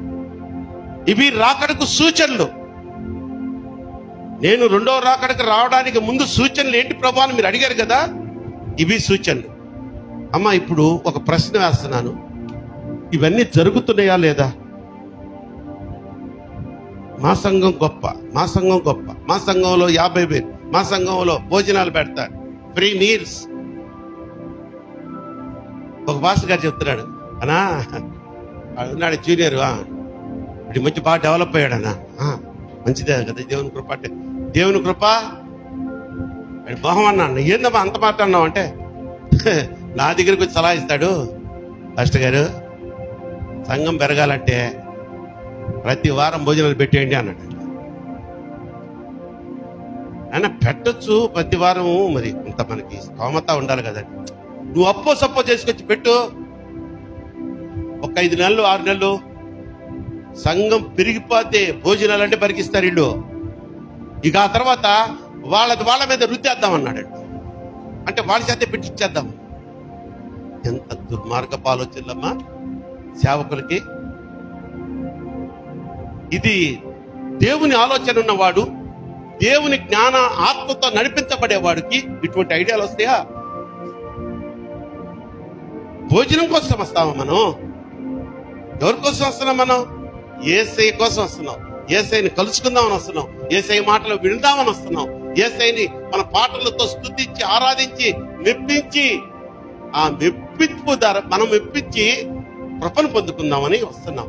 అంతేగాని ఎప్పుడెప్పుడు అయిపోద్దా భోజనాలు, ఈరోజు ఏం కూర చేయించాడో, పలావ్ చేయించుంటాడ, దీనికోసం వస్తామా? అలా వచ్చే సంఘం మంద కాదు. అందుకని కొద్ది మందిగా ఉన్న ఈ సంఘంలో అడుగు పెట్టిన ప్రతి ఒక్కడు ఆశీర్వదించబడుతున్నాడు. దేవునికి స్తోత్రం చెప్తాం. హల్లెలూయా. నీకు వచ్చినటువంటి ఆ కష్టాలు కొద్ది మాత్రమే, స్వల్ప మాత్రమే, కొద్ది కాలమే. అమ్మ, నా ఎక్స్పీరియన్స్ లో నేను చెప్తున్నాను. సహోదరులు 2-3 భార్యా బిడ్డల్ని తీసుకొచ్చి అక్కడ స్కూటర్ మీద వదిలేసి వెళ్ళిపోయేవాడు. ఆయన రాడు, ప్రతి ఆదివారం చర్చికి వచ్చేవాడు, భార్య బిడ్డ లోపలికి వెళ్ళగలోనే ఆయన వెళ్ళిపోయేవాడు. మళ్ళా ఖచ్చితంగా చర్చి ఎన్ని గంటలకు అయిపోతుందో తెలుసు ఆయనకి. కరెక్ట్ గా వచ్చి మళ్ళీ బండి మీద తీసుకెళ్ళిపోయాడు. ఎప్పుడు మాట్లాడు, నేను అడిగేవాడిని, రండి రాకూడదయ్యా? వస్తా, కొంచెం పనులు ఉన్నాయి బయట ఈరోజు. ప్రతి ఆదివారం పని ఆయన. అటువంటి వారు మారు మనసు పొంది బాప్తీసాలు తీసుకొని ఈరోజు సంఘంలో ఒక మూల స్తంభాలుగా నిలబడ్డాడు. దేవునికి స్తోత్రం చెప్తాం. హల్లెలూయా. అంతెందుకు, మనం ప్రకాష్ సాక్ష్యమే చెప్పాడు కాబట్టి నేను ధైర్యంగా పేరు చెప్తున్నాను. సన్ని పండుగ వాళ్ళ ఫాదర్ 3 సార్లు కనిపించేవాడు సంవత్సరంలో నాకు. ప్రతి ఆదివారం కూడా కనపడు. ఆ 3 సంవత్సరాలు ఏంటంటే ఈస్టర్కి, క్రిస్మస్కి, న్యూ ఇయర్కి ప్రార్థనలు కాదు, వాళ్ళ పిల్లలు డాన్సులు వేస్తారని. దేవునికి స్తోత్రం చేద్దాం. హల్లెలూయా. వీళ్ళిద్దరు భలే డాన్సులు వేసేవాళ్ళు. ఆ డాన్స్ చూసేదానికి వచ్చేవాడు, అక్కడ ఉండేవాడు. ఆ డాన్స్ కూడా లోపలికి వచ్చి చూసేవాడు కాదు. ఎప్పటికీ అటువంటి భయంకరమైనటువంటి శోధన అలవాటు కూడా ఉండేది, డ్రింకింగ్. ఈ ప్రకాష్ ఎప్పుడు మాట్లాడడం అనుకునేవాడిని, కానీ ప్రార్థన సరితం అడిగేది. అన్న పాస్టర్ గారు చేయండి, ప్రార్థన చేయండి. ప్రార్థన చేస్తానే ఉన్నాం కదా తల్లి. తనలో రావాలి మార్పు. దేవుడు పట్టుకున్నాడు. ఒక రోజు పట్టుకొని లాక్కొచ్చి ఇక్కడ పడేశాడు. దేవునికి స్తోత్రం చెప్తాం. హల్లెలూయా. ప్రకాష్ లో మార్పు రావడమే గొప్ప అనుకుంటే బాప్తిసం ఇమీడియట్ గా తీసుకున్నాడు. అనుకుని సంవత్సరం తర్వాత తీసుకోలే. స్వస్థత నొందేయడు ఒక 10-15 లేదా నెల రోజుల్లో బాప్తిసం తీసేసుకున్నాడు. ఈరోజు సంఘంలో తను కూడా ఏదన్నా నేను ప్రకటన చేశానా మొదట నేను అన్నట్టుకుంటాడు. నేను చాలా తప్పులు చేశానమ్మా. నాకు దాదాపుగా 1 year నుంచి చైర్స్ కావాలా నాకు తెలుసు. సంఘంలో ప్రకటించలా. మొన్న టూ వీక్స్ పాక ఏమో ప్రకటించా, చేసి కావాలి నాకు, మైకులు కావాలా. ఫస్ట్ తీసుకొచ్చి ఇచ్చింది ప్రకాష్, 4 చేసి తీసుకొచ్చి ఇచ్చాడు. ఇదిగోండి, షేప్ కూడా కొత్తగా ఉంది. ఆ తర్వాత మెసేజ్ పెట్టా మన ఆర్సిఎస్ గ్రూప్ లో, 16 కుర్చీలు వచ్చేసింది. దేవునికి స్తోత్రం చేద్దాం, హల్లెలూయా. ఎంత తొందరగా రియాక్ట్ అయ్యారంటే బిడ్డలు, అంటే కొంతమంది చూసి కూడా రియాక్ట్ కాలేదు. వాళ్ళు దేవుడు దీవించును గాక. నువ్వు రియాక్ట్ అయ్యావు కదూ, రైట్. నేను చెప్పేది ఏంటంటే తల్లి, మన కోసం దేవుడు ఈ సంఘాన్ని ఏర్పరిచారు. నేను మిమ్మల్ని భయపెట్టడంలా, మీకు వెళ్ళాలి అనుకుంటే వేరే సంఘానికి వెళ్ళండి. కానీ నీ కోసం ఏర్పాటు చేయబడి దేవుడు నీ కోసం ఎదురు చూసే ఈ స్థలంలో కాదనుకొని నువ్వు ఎక్కడికో వెళ్ళావంటే నీ ఆధ్యాత్మిక వేరు ఎండిపోద్ది, దుర్బోధల పాలైపోతావు. కోట్లు బూట్లు సూట్లు వేసుకొని చెప్పే బోధకుల యొక్క బోధల కోసం ఆశపడ్డావా? భోజనాలు పెట్టే సంఘానికి పోదామని ఆశపడ్డావా? మనం పోగొట్టుకునేది చాలా గొప్పది. ఏంటంటే పరలోకం పోగొట్టుకుంటామమ్మ. పరలోకం పోతే మరి. కనుక ప్రభువారు ఈరోజు అద్భుతంగా రాకడకు సూచన లేదని శిష్యులు అడిగినప్పుడు ఆయన చెప్పిన సమాధానాలు, ఆ సమాధానాలకు తగ్గట్టుగా అట్ ప్రజెంట్ ఈ క్షణం వరకు జరుగుతున్నటువంటి అంశాల గురించి మనం మాట్లాడుతున్నాం, అంతే కదా. నా స్వానుభవంలోంచి నేను చూపించాను. రంజిత్ ఓఫిర్ గారు అని చెప్పి ఆయన సిలువ బొట్లు వివాదం లేపింది. అద్భుతమైనటువంటి దైవజనుడు. ఇంకొక ఆయన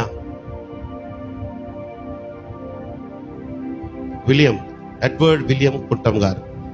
ఎంత జ్ఞానం అమ్మా, నిజంగా చాలా జ్ఞానం. ఆయన కూడా కొంచెం బాప్తిసం లేకపోతే పరలోకం పోతారు అని చెప్పేశాడు. పడిపోయాడంతే. దన్ ఇటువంటి బోధలు వింటావా? వెంటనే బాప్తిసం తీసుకోకుండా ఉన్న వాళ్ళు విన్నారనుకో, ఓహో విలియం కుంటం గారి మాటలు బ్రహ్మాండంగా నచ్చుతాయి. బాప్తిసం లేకపోయినా పరలోకం పోవచ్చు అన్నాడుగా. ఆయన పెద్ద దైవజనుడు. ఆయన మళ్ళా అమెరికా, దుబాయ్ అన్ని తిరిగేసి వస్తాడు ఆ బాబాయ్. నోరు జారాడు, ఖండించారు. చిన్న దైవజనుడు యూట్యూబ్ లో ఎలా చెప్తావు? పరిశుద్ధ గ్రంథంలో ఖచ్చితంగా ప్రభువారు నమ్మి, సువార్తను నమ్మి బాప్తిసం పొందిన వాడే రక్షింపబడతాడని ఉంటే, బాప్తిసం లేకపోయినా పరలోకం పోవచ్చు. ఇంకోటి బొట్టు గురించి కూడా ఆయన చెప్పాడు. ఏంటంటే నువ్వు మారు మనసు పొందావు, బాప్తిసం తీసుకున్నావు, బొట్టు మాత్రం పెట్టుకున్నావు, ఎందుకంటే ఇంట్లో కొంచెం నీకు ఇబ్బంది, అప్పుడే రాకడ వచ్చేసింది. ప్రభువారు వచ్చేసారు, యేసుక్రీస్తు ప్రభువారు. బొట్టుందని నిన్ను పరలోకం తీసుకెళ్లకుండా ఉండరు, నువ్వు పరలోకం పోతావన్నాడు. ఎలా కుదురుద్దమ్మా? అబ్బో, ఎంతో నిష్టగా, ఎంతో పవిత్రంగా ఆయన మాటను జవదాటకుండా ఉండాలని ప్రయత్నం చేసే వాళ్ళే పడిపోతుంటే, బొట్లు పెట్టుకొని బాప్తిసాలు తీసుకోకుండా పరలోకం తీసుకెళ్తాడా నిన్ను? ఆ బోధలు చేసే వాళ్ళ బోధలు విని మళ్ళీ ఆ సంఘాల్లో, ఒక్కొక్క సంఘంలో 50,000, 1,00,000 మంది వింటున్నారు ఇటువంటి బోధలు. అటువంటి స్థితిలోనికి మనల్ని పోనీయకుండా ప్రభువారు కాపాడాలని చిన్నమందా మనందరినీ ఇక్కడికి చేర్చాడు. సంతోషంగా ఉండు, ధైర్యంగా ఉండు. ఎప్పుడు నిర్ణయం అప్పుడే తీసుకో, వాయిదా వేయొద్దు. ఇప్పుడు కాదులే రేపు అనుకోవద్దు. ముఖ్యంగా బాప్తిసం గురించి చెప్తున్నాను. బాప్తిసం అనేది విశ్వాస జీవితంలో మొట్టమొదటిగా ఫస్ట్ మెట్టు. నేను క్రైస్తవుణ్ణి, క్రీస్తును నమ్ముతున్నానని పబ్లిక్ గా ప్రకటించే ప్రక్రియ అది. ఒక అమ్మాయి అబ్బాయి ఇష్టపడ్డారమ్మా, వాళ్ళు భార్యాభర్తలు అయిపోతారా? వాళ్ళు ఎప్పుడు భార్యాభర్తలు అవుతారు? 10 మందికి కార్డ్స్ కొట్టించి, 10 మందిని పిలిచి, పాస్టర్ గారిని పిలిచి, ఒక లైసెన్స్, మ్యారేజ్ లైసెన్స్ ఉన్న పాస్టర్ గారిని పిలిచి, ఆయన ద్వారా అందరి ముందు వివాహం చేసుకొని, మన భారతీయ సంస్కృతి ప్రకారం తాళి కట్టి, ఆ అమ్మాయి ఇతనికి ఏలుకి రింగరం పెడితే అప్పుడు ఏమవుతారు వాళ్ళిద్దరు? బాప్తిసం కూడా ఇదే. నేను యేసయ్యను నమ్మాను, ఆయన నా రక్షకుడు, ఓ ఏడుస్తావు. బాప్తిసం తీసుకో, గుర్తింపు లేదు నీకు. నువ్వు క్రైస్తవురాలు కాదు, క్రైస్తవుడు కాదు. బాహ్యంగా ప్రకటించడం, ప్రపంచానికి నేను క్రైస్తవుణ్ణి, యేసుక్రీస్తు ప్రభువుని నా నిజ రక్షకుడుగా అంగీకరించానని చెప్పడమే, తెలియజేయడమే బాప్తిసము. అది తీసుకున్న వాడే పరలోక రాజ్యానికి వారసుడని ప్రభువారు చెప్తున్నారు. అది తీసుకున్న వాడే నా శరీరము నా రక్తము భుజించి పానము చేయడానికి అర్హుడు అంటున్నాడు. నా శరీరం ఎవడైతే తిని తాగుతాడు, రక్తాన్ని తాగుతాడో వాడే పరలోక రాజ్యానికి తీసుకురాబడతాడని చెప్పాడు. ఇంత సింపుల్ గా భక్తి మార్గం గురించి ప్రభువారు చెప్తే, ఈ మేధావులు చెప్పే మాటలు విని మోసపోవద్దు. అబద్ధ ప్రవక్తలు ఈరోజు ప్రపంచం అంతా ప్రబలిపోయి ఉన్నారు. జాగ్రత్త. పాము వలె తెలివిగా ఉండాలంట, పావురం వలె నిష్కపటంగా నిష్కలంకషంగా ఉండాలంట. అటువంటి కృప ప్రభువారు మనందరికీ అనుగ్రహించును గాక. దయచేసి చిన్న ప్రార్థన చేసుకుందాం. లేచి నుంచోండి, అందరూ లేచి నుంచోండి. ఇప్పుడు బాగా కూర్చున్నారు కదా, లేచి నుంచోండి. మోకరించగలిగిన వారు మోకరించండి. ప్రభువారు నాతో ఈరోజు మాట్లాడారు. ప్రభువారు మాట్లాడినటువంటి మాటలు, ఏ దుష్టుడు ఆయన దృష్టి నుంచి నన్ను తప్పించకుండా నేను విన్నాను. అవును ప్రభువా, ఈరోజు ప్రపంచంలో అనేకమైనటువంటి దుర్బోధలు ప్రవక్తలు అంటున్నారు, పరిచారకులు అంటున్నారు, దైవజనులు అంటున్నారు. కానీ బాప్తిసం లేకుండా పరలోకం తీసుకుని పోతారని ఒకతను చెప్తున్నాడయ్యా. నువ్వు పెట్టుకున్నా పరలోకం పోతావని ఒక దైవజనుడు చెప్తున్నాడు. బొట్టు పెట్టుకో కానీ సిలువ గుర్తులు పెట్టుకో అని ఇంకొక బోధకుడు చెప్తున్నాడు. ఆయన ఇటువంటి లోక ఆచారాలు ఆచరించకుండా సత్యవాక్యము బోధించబడే ఈ సంఘంలో నన్ను ఉంచినందుకు స్తోత్రాలని దేవునికి ఒక్కసారి కృతజ్ఞతలు తెలియజేద్దామా? హల్లెలూయా. కాపాడండి. నీ ఆత్మ జ్ఞానాన్ని మాకు దయచేయండి. నీ ఆత్మ జ్ఞానమే మాకు లేకపోతే, ఆ నడిపింపు లేకపోతే మేము కూడా ఈ దుర్బోధలకు లొంగిపోయి మా ఆధ్యాత్మిక స్థితిని కోల్పోయి ఉండేవాళ్ళం. ఆయన నాకు మీరు కావాలి, మీ ఆత్మ కావాలి, మీ రక్షణ కావాలి. ఇదిగో ఈ లోకం విడిస్తే మా కోసం ఏర్పాటు చేయబడిన ఆ పరలోకం మాకు కావాలి. అడుగు అడుగు నిశ్చయంగా దేవుడు ఇచ్చేదానికి సిద్ధంగా ఉన్నారు. ఎవరైతే మనస్పూర్వకంగా అడుగుతున్నారో అడుగుడి మీకు ఇవ్వబడును అన్నారు. నువ్వు అడగకుండానే ఆయన అనేక రకాలుగా ఆశీర్వదించాడే. కాపీ తాగడానికి వెళ్ళారు, వాళ్ళ కొడుకుని తీసుకు. హల్లెలూయా, హల్లెలూయా. నువ్వు నోరు తెరిచి అడిగితే కాదంటాడు ఆయన.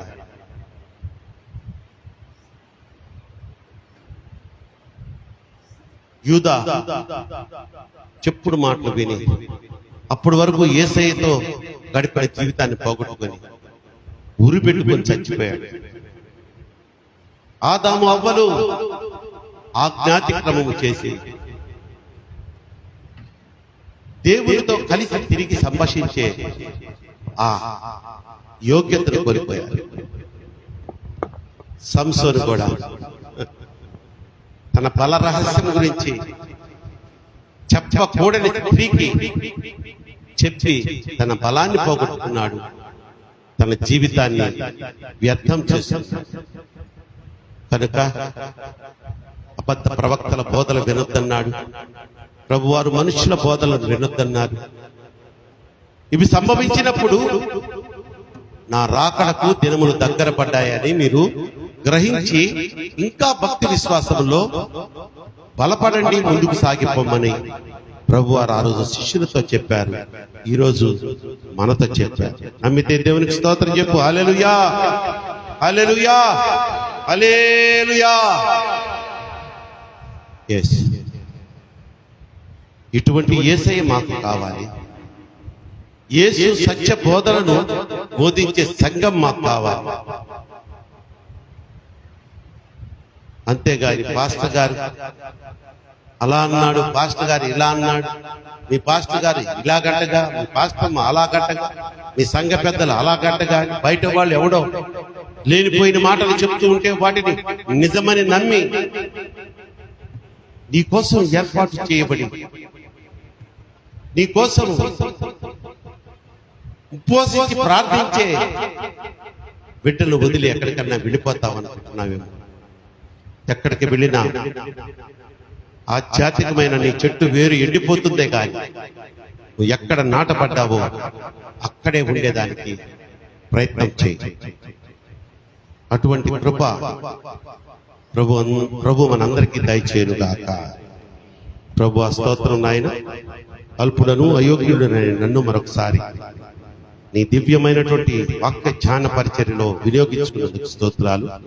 ఇదిగో దీనులైన నీ బిడ్డలు సంఘాన్ని వదిలిపోకుండా సంఘ పరిచర్యలో పాలు పంచుకుంటూ వారి వంతు వారి కష్టాజితంలో నుంచి నాయన గుప్పులు విప్పి సంఘాన్ని బలపరుస్తున్నా.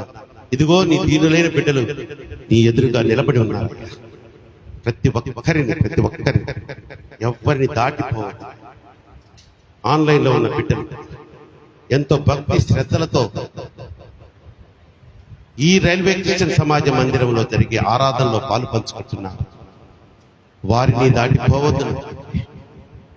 ఇదిగో నీ దివ్యమైన మాటలతో మేము బలపడి నీ పరలోక రాజ్యానికి వారసత్వం సాధించగలిగే వ్యక్తులుగా మమ్మల్ని మార్చమని కోరుకుంటూ యేసు నామములో ఈ ప్రార్థన మీకు సమర్పించి ప్రతిమలాడి వేడుకొస్తున్నాను నా పరమ తండ్రి. ఆమేన్. దయచేసి అందరు కూర్చోండి.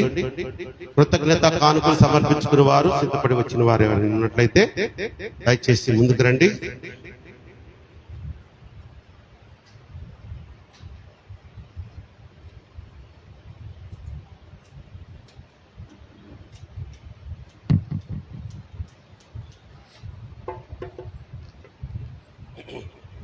కృతజ్ఞత కానుక సమర్పించిన వారు ప్రభు ఆ స్తోత్రం నాయన. ఈ ప్రియకుమార్తె జీవితంలో మీరు చేసినటువంటి ఆ మేలును బట్టి కృతజ్ఞతగా సమర్పించుకున్న ఆ కానుకను మీరు స్వీకరించి నూరింతల ప్రతిఫలము ఆశీర్వాదం మీకు దయచేయండి. యేసు నామములో వేడుకొని ప్రార్థిస్తున్నాను నా పరమ తండ్రి. ఆమేన్. స్తోత్రం. హల్లెలూయా. మంచిది. ఈ సమయంలో వ్యక్తిగత కానుకలు మనం స్వీకరిద్దాం, సమర్పించుకుందాం.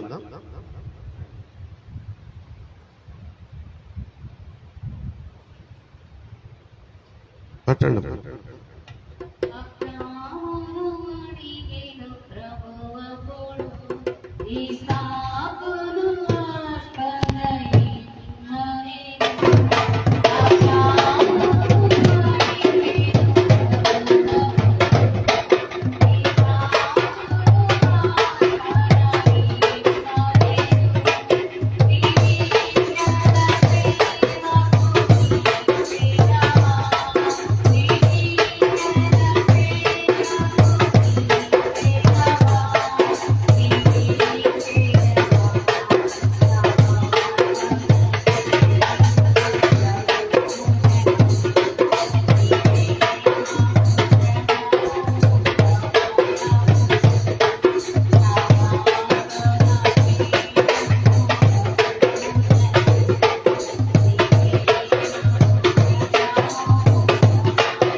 ముందున సాక్ష్యం చెప్పదలిచిన వారు ఉన్నట్లయితే దయచేసి ముందుకు రండి. అయ్యా వస్తున్నారా?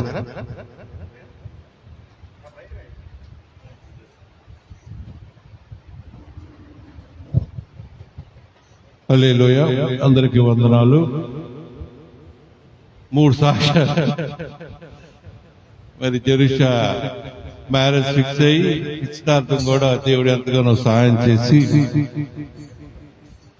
మంచి వాతావరణం, మంచి ఆరోగ్యం అందరికి ఇచ్చి మరి ప్రార్థనాపూర్వకంగా జరిగించారు. దేవుడికి వందనాలు. అలాగే మరి రక్షణ కూడా లాస్ట్ మంత్ 7వ తారీఖున బాబు పుట్టినాక వాళ్ళ అత్తగారింటికి వెళ్ళారు.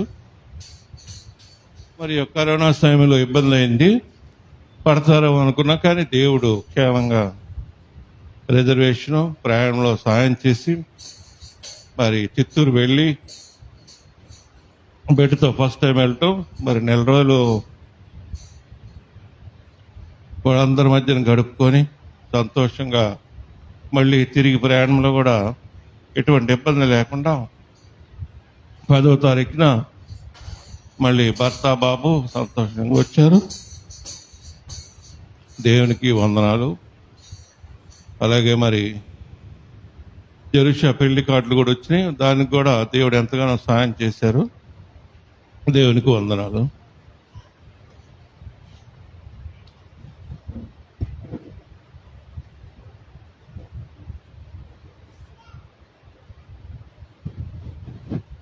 మంచిది. ఈ సమయంలో ఇంకా ఎవరన్నా సాక్ష్యం పంచుకోవాలంటే మీకు సమయం ఇవ్వబడుతుంది. ప్రకటనలు ప్రాముఖ్యంగా మరి వస్తావమ్మా, అదా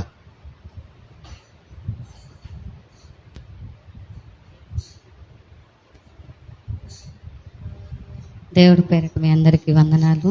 ఈ సమయం ఇచ్చిన దైవజనునికి, దేవాతి దేవునికి అందరికీ వందనాలండి.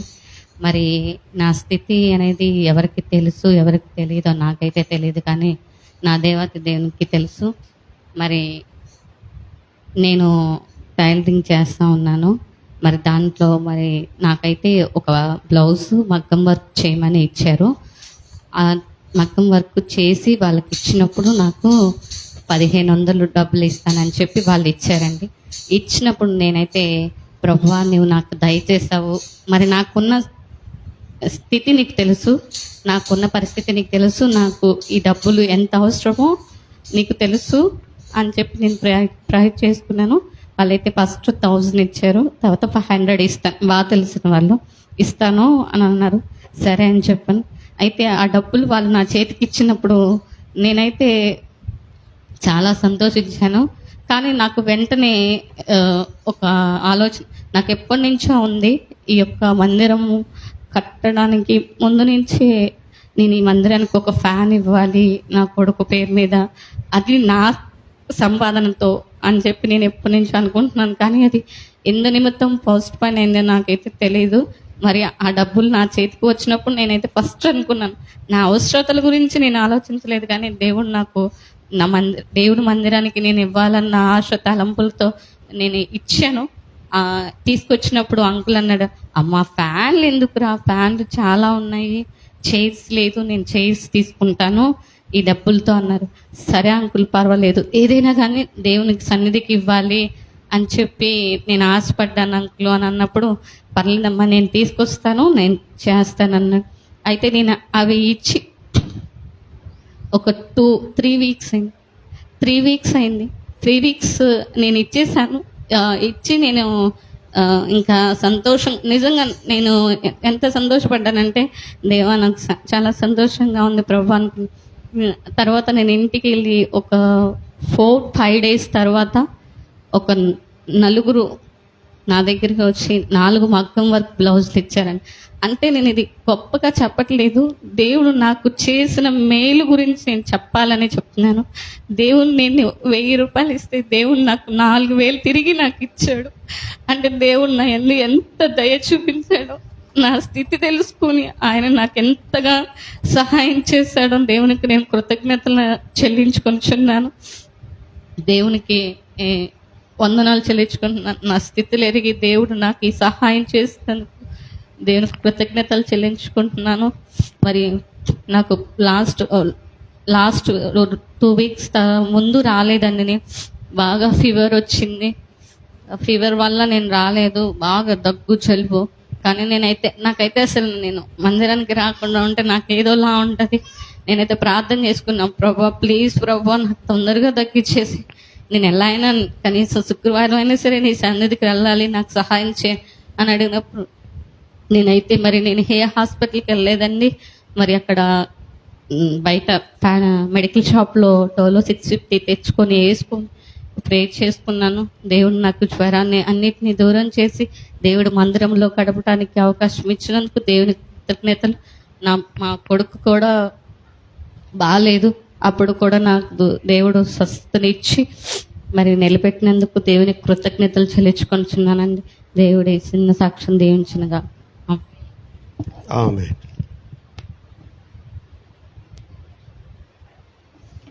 ఏమ్మా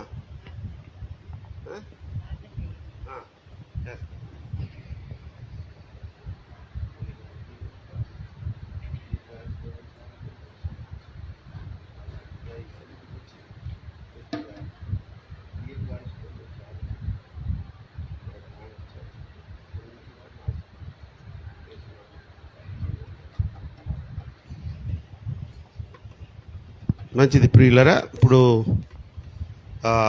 కుమార్తె బ్లెస్సీ సాక్ష్యం పంచుకుంది. నిజమే, ఆ బిడ్డ ఫ్యాన్ కోసమని ఇచ్చింది 1000 రూపీస్. నాకు అప్పుడు చైర్స్ కావాలమ్మా, నేను చైర్స్ తీసేసుకుంటానులే. మరి ఇక్కడే దాదాపు 14 ఫ్యాన్లు ఏమున్నాయి, 14 ఫ్యాన్లు ఉన్నాయి. చర్చి నిండా ఫ్యాన్లు ఉన్నాయి. ఇంకా ఫ్యాన్లు ఏం చేసుకోమంటావమ్మా, చర్చ్కి తీసుకుంటామని తీసుకున్నాను. ఇంకొక నేను చెప్పానే మెసేజ్ పెట్టాను అని. ఎక్కడ పెట్టానంటే స్టేటస్, ఈ ఏమ్మా ఏంది వాట్సాప్లో స్టేటస్ అని ఒకటి ఉంటుందంట. నాకు అది తెలియదు అంతకుముందు. ఈ మధ్య మనోళ్ళు వాడు బాబిగాడు వీళ్ళు ఉన్నారు కదా మన యూత్, వాళ్ళు స్టేటస్లు పెట్టుతూ ఉంటారు. మీరు చూసారా అంకుల్ అంటుంటారు. లేదు నాకు తెలియదు, అది ఎప్పుడు చూడలేదని. ఓహో, మనం పెట్టింది చూస్తారనమాట చాలామంది మన గ్రూప్లో వాళ్ళని. ఆ స్టేటస్లో ఈ చైర్స్ గురించి పెట్టా. దేవునికి స్తోత్రం. బళ్ళారా హుబ్లీలో మా అన్న పెదనాన్న గారి కొడుకు అన్న, ఆయన భార్య చూసింది. అన్న కూడా లేడు, చనిపోయాడు. ఆ భార్య మా వదినమ్మ అమ్మాయి పేరుందమ్మా సుజానమ్మ సంథింగ్, ఆ వదిన సుజన వదినమ్మ గారు చూసి నాకు ఫోన్ చేసి, అయ్యా నేను 6 కుర్చీలు ఇస్తున్నాను, డబ్బులు పంపించేస్తున్నాను ఇమీడియట్గా, మీరు 1500 అని చెప్పి. ఎవరే ఇది చాలా బాగుందే, వాట్సాప్లో ఇలా పెట్టడం చాలా మేలు జరిగింది అనుకున్నాను. అలాగే మన రాజు 2 చైర్స్ ఇస్తాను అంకుల్ అని నాకు మెసేజ్ పెట్టాడు. హరితమ్మ 2 చైర్స్ అని చెప్పి పెట్టారు. అలా మళ్ళీ రాజు బాబీ అని మన సంఘానికి ఒక బాబు వస్తాడు, కానిస్టేబుల్ అతను. తనకి ఇప్పుడు ఎక్కడికో సీఎం దగ్గర డ్యూటీ వేశారంట, అందుకని కుదరడం లేదు. తను అంకుల్ మీ స్టేటస్ చూశాను, నేను 2 చైర్స్ పంపిస్తున్నాను అన్నాడు.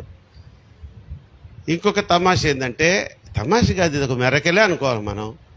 రాజు మామూలు వ్యక్తిగతంగా 2 చైర్స్ ఇస్తాను అంకుల్, మీరు తీసుకోండి అన్నాడు.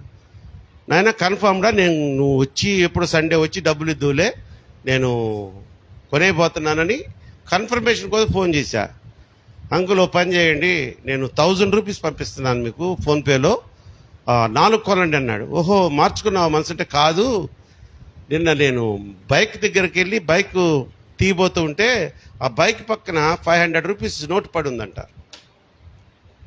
తీసుకొని దాదాపు పావు గంట ఆగాడంట అక్కడే.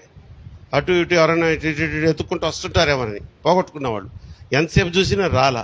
పైపెచ్చు దాని మీద కొంచెం మట్టి కూడా పడిపోయి అట్లా ఉన్నిందంట. అది అంటే ఎప్పుడో పడిపోయిందనమాట. అది సరే దేవుడు ఇచ్చాడు కదా అని ఆ 500 తన 500 కలిపి నాకు పంపించాడు. చైర్స్కి ఉపయోగపడింది. సో మీకు కూడా ఎప్పుడైనా అట్లా దొరికితే ఒక అరకిలోనో ముక్కలోనో మాంసం కొనుక్కొని తినకుండా ఇదే ఇట్లా ఏమైనా అంటే మీరు బాధపడరు, నవ్వుతారు. దేవునికి స్తోత్రం చేద్దాం. హల్లెలూయా అన్నా. ప్రసాద్ అన్న ముగిద్దామా? సరే, లేచి నుంచండి, అందరం కలిసి ప్రార్థన చేసుకుందాం. అమ్మా నిర్మలమ్మ బాగున్నారా? హెల్త్ బాగుందా మీకు? Very good. అందరం కలిసి సంతోషంగా ఉంటే మీరు నిజంగా మంచి స్తోత్రం చేద్దాం ఆ దేవుడికి. హల్లెలూయా. రైట్. కనికర పూర్ణుడా, కృపగల దేవ, జీవము గల తండ్రి, జీవాధిపతిమైన మా ప్రభువా, ఈ మధ్యకాల సమయంలో ప్రార్థన చేసి ప్రారంభించినటువంటి ఈ ఆరాధనను ఆది నుంచి అంతం వరకు మా అందరికీ ఆశీర్వాదకరంగా నీ నామమునకు మహిమకరంగా జరిగించినందుకు స్తోత్రాలు చెల్లిస్తున్నాను. నా రక్షకుడా, నా దేవుడా, నా తండ్రి, ఇదిగో ఈ ప్రత్యేక సమయంలో ఫిబ్రవరి మాసంలోని ఈ 2వ పునరుద్ధాన దినపు ఆరాధనలో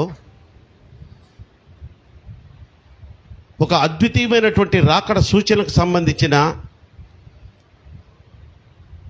ప్రవచనాత్మకమైనటువంటి సందేశాన్ని మాకు మీరు అనుగ్రహించినందుకు స్తోత్రాలు. ఆ పరిచర్యలో దీనుడైన నన్ను వినియోగించుకున్నందుకు స్తోత్రాలు చెల్లిస్తున్నాను. అయ్యా, సంఘానికి బిడ్డలు వచ్చారంటే ఏదో మీ దగ్గర పొందుకొని పోదామని కాదు, కానీ మీరు నాకు ఇచ్చిన ఈ విశ్వాసులు, ఈ నా బిడ్డలు మీ అందు భయభక్తులు కలిగి ఆదివారము నా దేవుడు నా కోసం ఎదురు చూస్తుంటాడు, నేను ఆయన సన్నిధికి పోవాలన్న ఆతురతతో, ఆసక్తితో, ఆశతో వచ్చారు నాయన.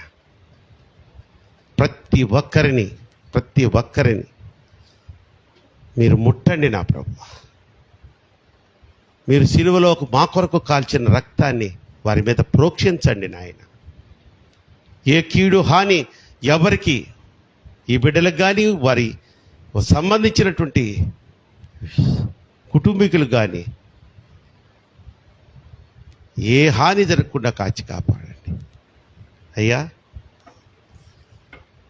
ఆన్లైన్లో కూడా నీ బిడ్డలు ఎంతోమంది నా తండ్రి ఆసక్తిగా ఈ ఆరాధనలో పాలు పంచుకుంటున్నారు. వారందరినీ కూడా మీ కృపాహస్తపు నీడలో భద్రపరచండి. ప్రత్యేకమైనటువంటి ప్రార్థన అవసరతలు కోరిన బిడ్డలు ఉన్నారయ్యా. వారిలో ప్రాముఖ్యముగా నా తండ్రి సునీల్ ట్రాన్స్ఫర్ విషయంలో ప్రత్యేకంగా ప్రార్థన చేస్తున్నాను. ఆ ట్రాన్స్ఫర్ నా తండ్రి తిరిగి విజయవాడకు రాకపోతే క్వార్టర్స్ ఖాళీ చేయాల్సి వస్తుంది, ఈ సన్నిధిని వదిలిపోవాల్సి వస్తుందని తల్లిగారు ఎంతో బాధపడుతున్నారు. కనుక ఒక్కసారి అవకాశం ఇవ్వండి. నీ చిత్తమైతే, నీకు ఇష్టమైతే సునీల్కి విజయవాడలో మళ్ళా తిరిగి ట్రాన్స్ఫర్ ద్వారా ఆ స్థానాన్ని స్థిరపరిచి ఈ క్వార్టర్స్లోనే ఉంచమని నీ పాదపలుకుని వేడుకుంటున్నాను. కుసుమాన్ని జ్ఞాపకం చేసుకునండి, తేజస్సుని జ్ఞాపకం చేసుకునండి, ప్రియాని జ్ఞాపకం చేసుకునండి, ప్రేమను జ్ఞాపకం చేసుకునండి, సుందరిని జ్ఞాపకం చేసుకునండి. బిడ్డలు గర్భవతులుగా ఉన్నారయ్యా. వారి గర్భాల్లో ఎదుగుతున్న బిడ్డలకు మంచి ఆరోగ్యము, ఆయుష్యే కాకుండా నా తండ్రి పూర్తిగా సంపూర్ణంగా శారీరకంగా మానసికంగా రూపింపబడినటువంటి ఆరోగ్యకరమైన బిడ్డలను మా ప్రియ కుమార్తెలకు దయచేయండి. గర్భఫలాల కోసం ఎదురు చూస్తున్న బిడ్డలకు గర్భఫలాలు పొందే అవకాశాన్ని మీరే దయచేయండి. ఉద్యోగం లేని వారికి ఉద్యోగాలు దయచేయండి. ఆ డిప్రెషన్లోనికి పోకుండా బిడ్డలు ఏ విధమైనటువంటి తీవ్రమైన నిర్ణయాలు తీసుకోకుండా మీరే మీ కంచెను వారి చుట్టూ కాపలాగా ఉంచి స్థిరమైనటువంటి ఉద్యోగాలు వారికి అనుగ్రహించమని కోరుకుంటున్నాను. ప్రత్యేకంగా నాయన నీ ప్రియ కుమార్తె మా బిడ్డ మీరెంతగానో ప్రేమించిన బిడ్డ నాయన జెరూషా వివాహం గురించి నీకు ప్రత్యేకంగా విజ్ఞాపన చేస్తున్నాను నాయన.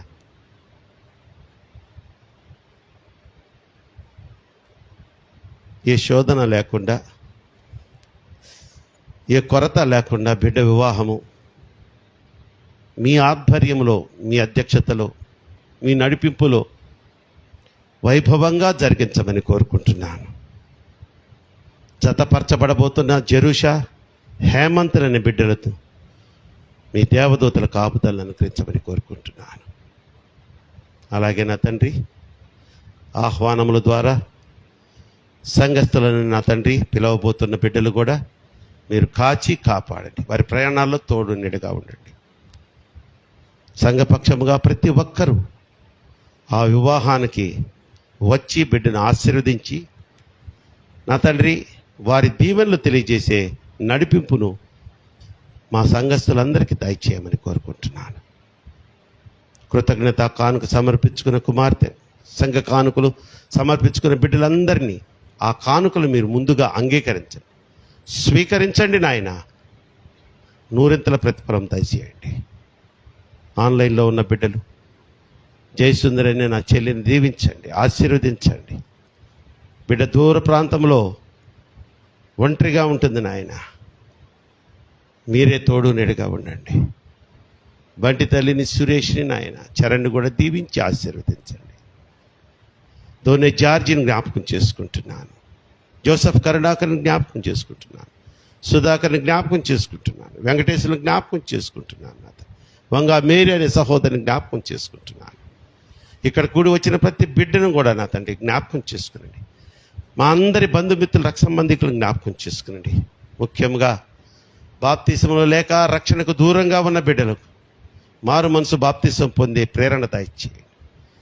మరలా శుక్రవారం జరుగు ఆరాధనలో మేమందరము కలుసుకునే వరకు నీ కృపాక్షేమములతో, శాంతి, సమాధాన, సమృద్ధి, సంతోషములతో మా అందరినీ అభిషేకించి నడిపించమని కోరుకుంటూ మరొకసారి రైల్వే క్రిస్టియన్ సమాజం అనే ఈ మందిరములో నాటబడిన ప్రతి వ్యక్తి, వారి కుటుంబములు నీ ఆశీర్వాద ఫలములు పొందుకునే బిడ్డలుగా, ఆత్మీయ వరములు పొందుకునే బిడ్డలుగా నీ ఆత్మతో నడిపించమని వేడుకొంచు.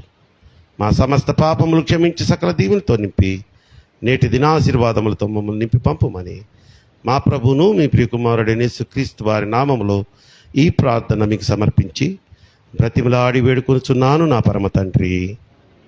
పరలోకమందున్న మా తండ్రి, నీ నామం పరిశుద్ధపరచబడుగాక, నీ రాజ్యం వచ్చునుగాక, నీ చిత్తం పరలోకమందు నెరవేర్చబడినట్లు భూమి మీద నెరవేర్చబడుగాక.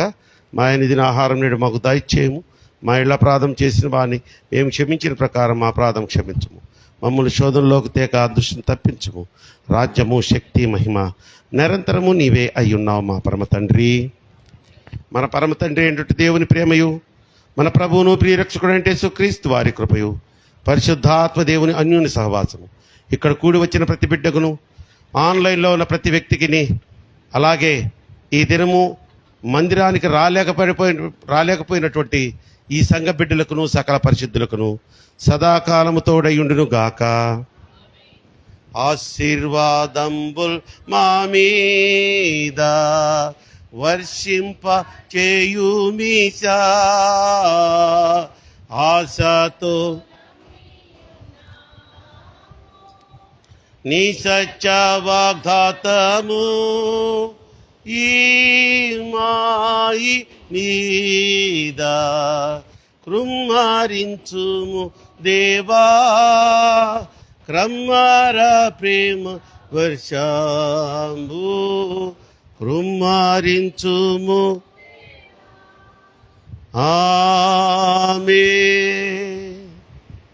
ఆమేన్. దేవుడు మీకు తోడైండును గాక. ఫిబ్రవరి 14 ఏ వారం వచ్చిందమ్మా? రేపేనా? ప్రియమైన సంగమా, ఒక్క నిమిషం అలాగే ఉండండి.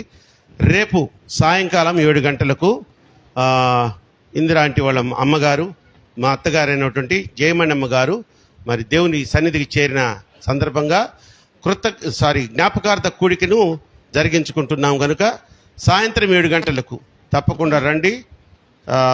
వచ్చిన వారు తదనంతరము ప్రార్థన తదనంతరము అందరికీ భోజన కార్యక్రమాలు ఏర్పాటు చేస్తున్నారు. కుటుంబీకులు తెలియజేయమన్నారు కనుక తెలియజేస్తున్నాను. రేపు సాయంత్రం 7 గంటలకు జ్ఞాపకార్థ కూడిక ఇదే చర్చిలో, మన చర్చిలోనే. సరేనా? అందరికీ తెలియని వాళ్ళు, ఎవరైనా రాని వాళ్ళు ఉంటే కొంచెం తెలియజేయండి. అత్తమ్మకి వాళ్ళకి తెలియజేయండి. అత్తమ్మ రాలేదా?